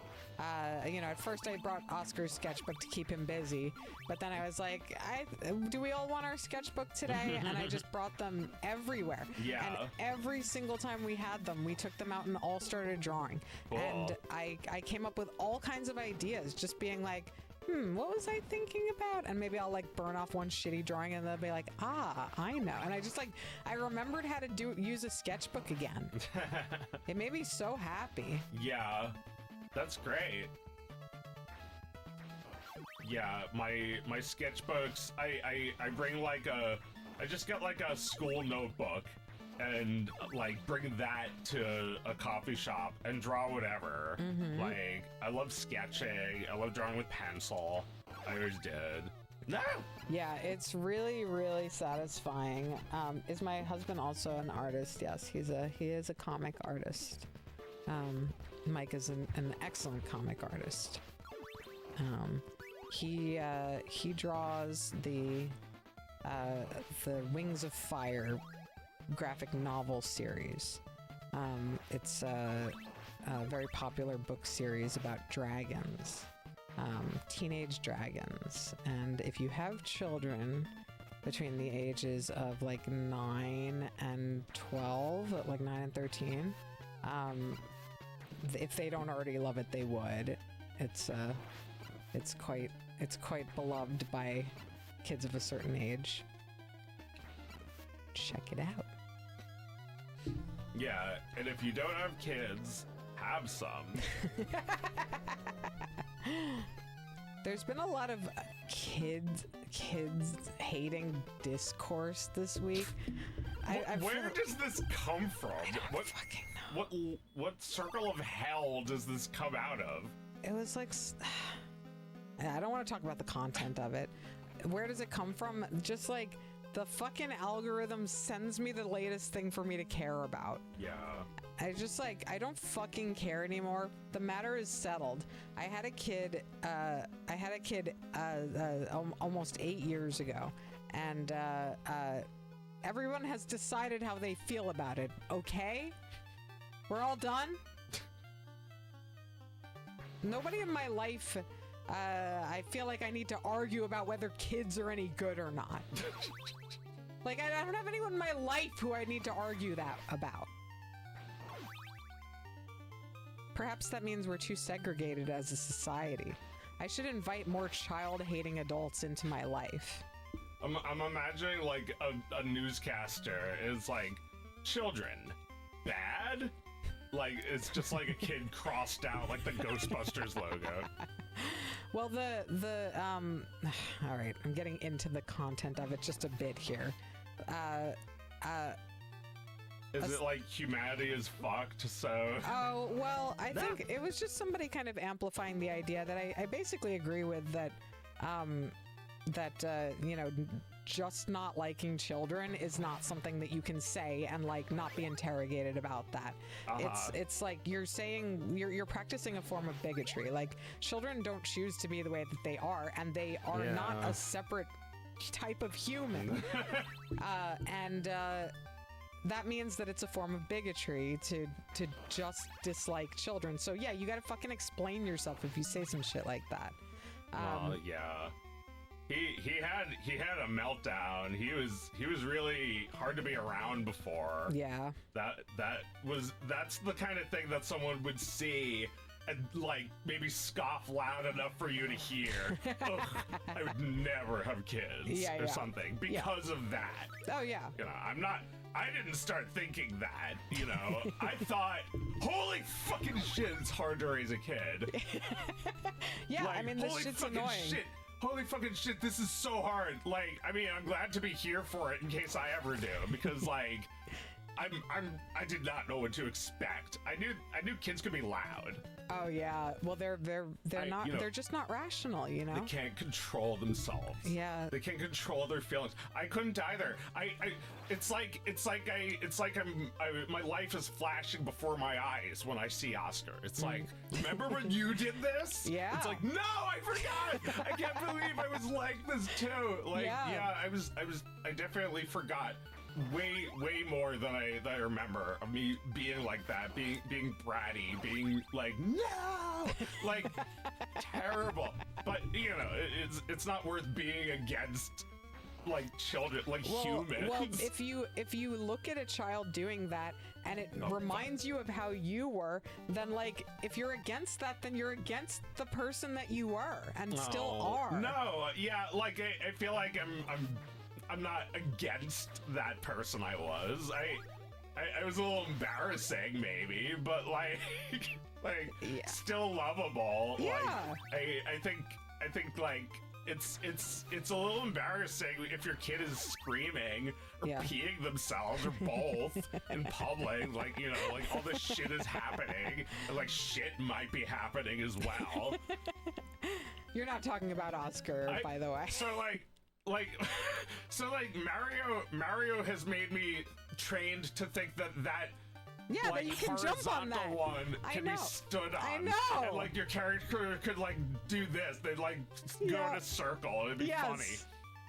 Can you grab the bong joke? Oh yeah. Rizwan says, Joe, what are you doing? Trying to jump on the gears because he got Meredith Mario. understands. Yeah. I'm right. Yeah, no, she knows I'm right. I won't do it this time because I finally fucking learned. Well, like I said, like when you were Oscar's age, I was 11 years old. So I thought God. a lot of things you did were really obnoxious and whiny. But I also thought you were cute. And when I look at Oscar, I think about my cute brother, like... I think about my cute little brother, like, singing to himself or talking to himself and, like, making up a pretend world. Walking around making up pretend. And just how cute that was. Yeah. And you would, like... Knowing a person who's like that, you would never trade the experience of knowing them because they were annoying once in a while. Yeah, exactly. I mean, yeah, you don't even mind hanging out with me now. Even though you were so annoying. I was annoying. No, I'm still annoying sometimes. Yeah, we never stop being annoying, do we? That's the other thing. I know a lot of adults who I would describe as annoying. Not like they do something that annoys me, that they are annoying. They are annoying. Yeah, they're annoying. There are a lot of people in my purview, around me that I interact with who, like, I don't hate them. I don't even, like, really get it together to dislike them. Yeah. They're annoying. They're annoying, yeah. You know? Like, I don't hate a fly. A fly that's trying to get in your eye and drink the fluids. Like, why are you doing that? You're annoying. It's annoying, though. Nothing against the fly. Yeah, I don't know. I think, I think kids are so fucking funny, and like seeing yourself in kids is so fucking funny. Yeah. And like, I think people should open their hearts to children because not necessarily to have them. Like I think that's what a lot of people hate about children is they feel a pressure, they feel societal pressure to be parents. Yeah. And they're fighting that, But like I don't think everyone should have children. I think like. It's wonderful for me and for my child to have people in his life who don't have children. They have a different amount of energy for children, for one thing. That's true, yeah. It's amazing. Like, they're maybe not able to raise them, but they can entertain them in a way that, like, I just don't have the fucking time for, and they can offer them a point of view that mom can't offer them. And I think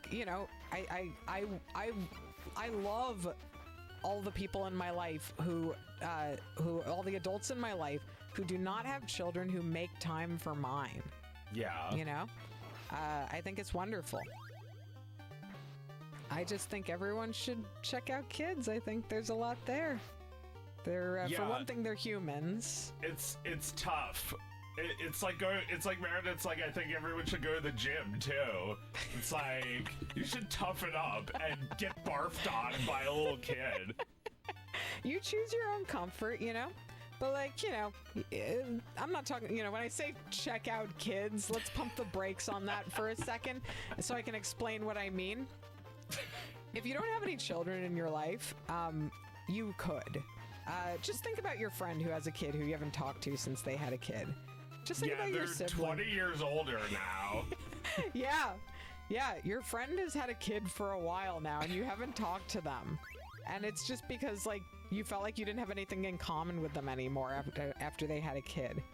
Well, their brains are not fully formed, but they're also not stupid. They're not like dumb people. No. They're citizens. They have feelings, and they're being trained right now to be the people of tomorrow. Yeah. It's like, they're listening to like Miss Rachel tell them that like Gaza deserves to not be starved. Well, yeah, but that's like the only thing That's the only show that is like, I actually think Miss Rachel deserves to be compared to Mr. Rogers, even though I've never seen her show. Yeah. I can tell that she's a very empathetic person who understands children. Yeah. Like, I don't care if her show is any good, because she sets out with that motive, and her compassion for children in Gaza is just an extension of her compassion for every child.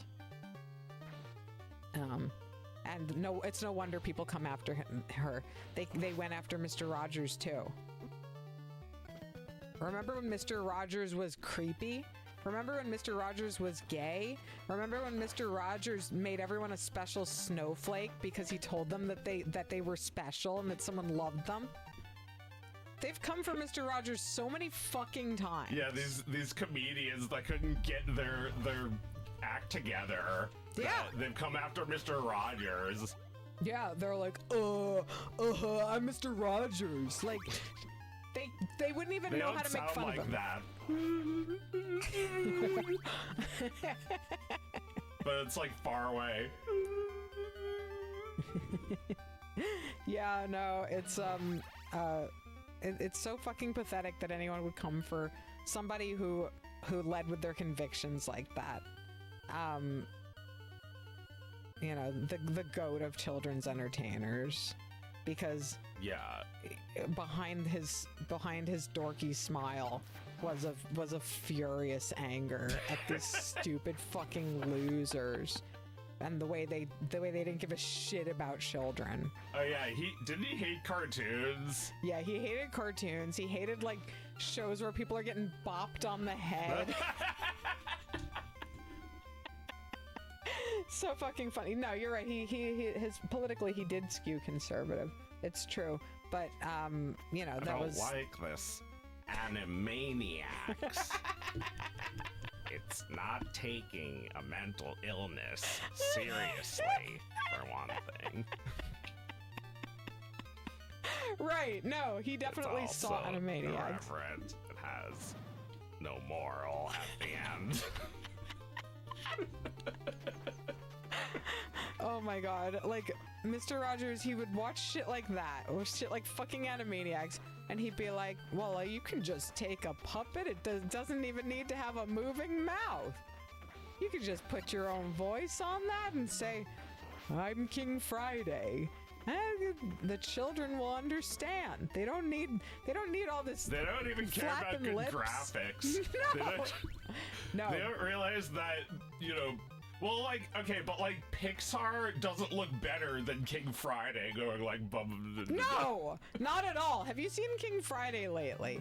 The character, he fully becomes that character. Yeah. This character that with like a painted on plastic face that doesn't move. But like, the idea that it's like, if it's animated too well, then it's like they had fun with this. Yeah, they had fun with this. Ugh. Mr. Rogers was on a mission. He embodied those characters, those cheap hand-painted puppets that he made himself. Yeah. He made Daniel Tiger. Oh, it's cute. It's cute. It looks bad. It's cheap looking. Yeah. It's not supposed to look good. It's supposed to look like the stuffed toy that you love sad. to death. Yes.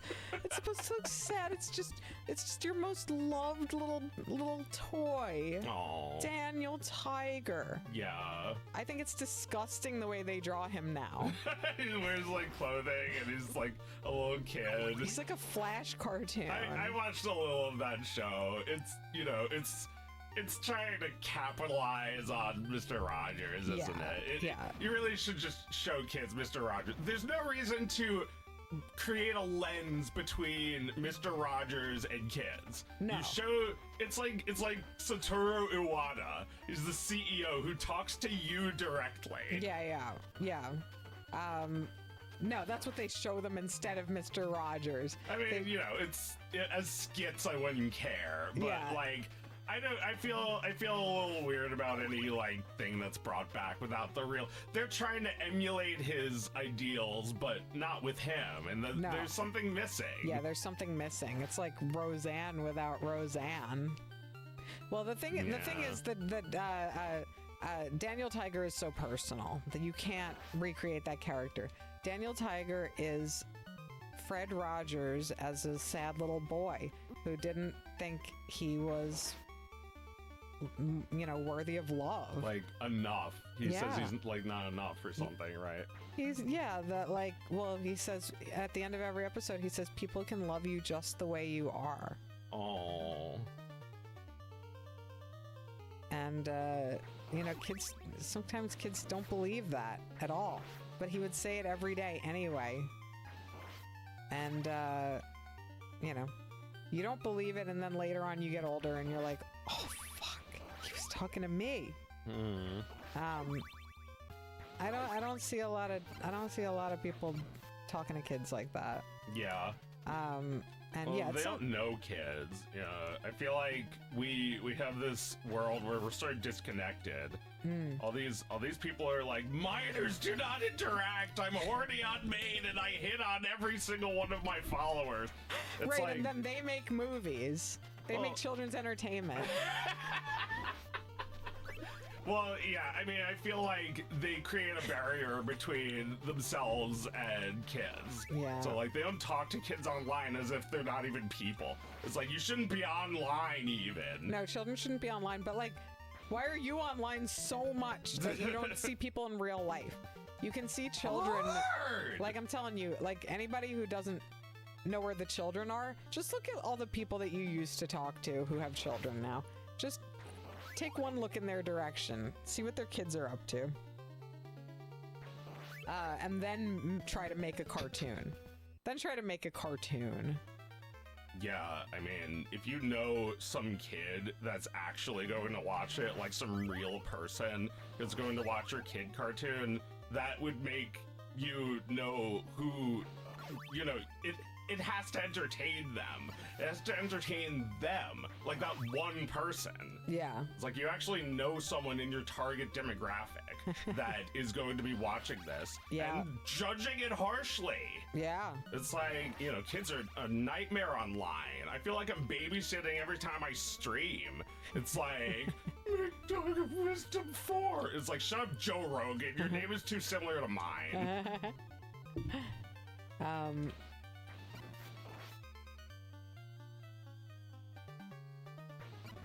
But yeah, if you're making shows for kids, it's like, yeah, do you know kids in your life? Like, are you making something that's really for them? No, you're making something for, what people profess to make things for, like, their child's self that they would have wanted to see that. Yeah. But, like, no, they're making it for their horny adult side who wants to still be a child. They don't remember.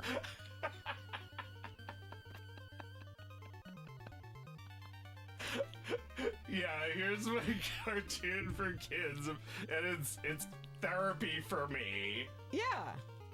It's just therapy.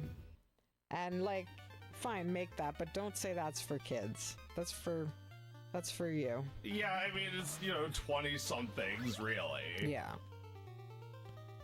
Yeah. Therapy for 20-somethings. Like, something that you would have wanted as a kid is not the same thing as, like, a fic of some other genre. I mean, what I wanted as a kid, I wanted Inspector Gadget. I wanted some stupid fucking adventure. Yeah. I wanted, like, the Newsels. I wanted literally everything that was on TV. I remember the Newsels. The Newsels. Oh my god. It's a cute cartoon. It's Japanese, and koalas. there's these two little stuffed toys, Yeah. and a little girl has two stuffed toys, but they come to life when she rubs noses with them.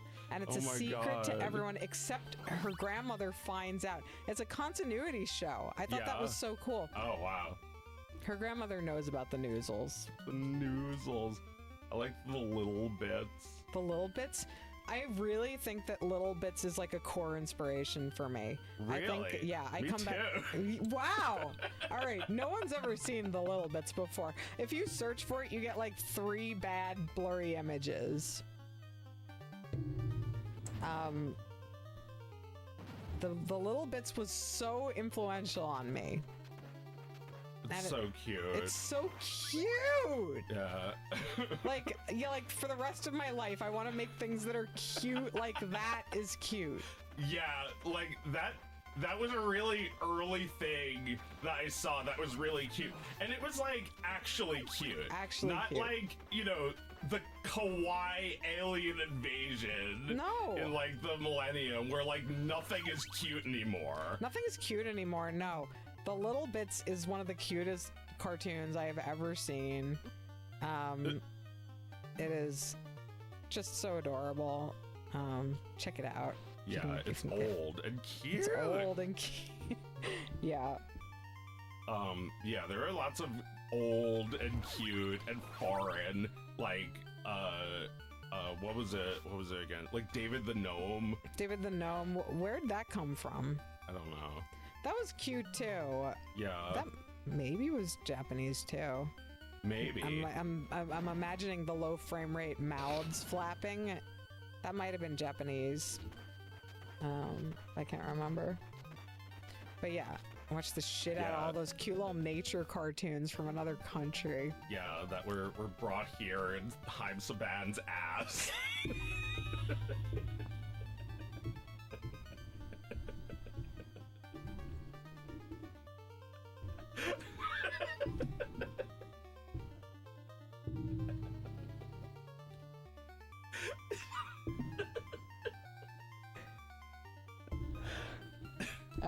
I think that's our show for the night. We'll see y'all same time next week.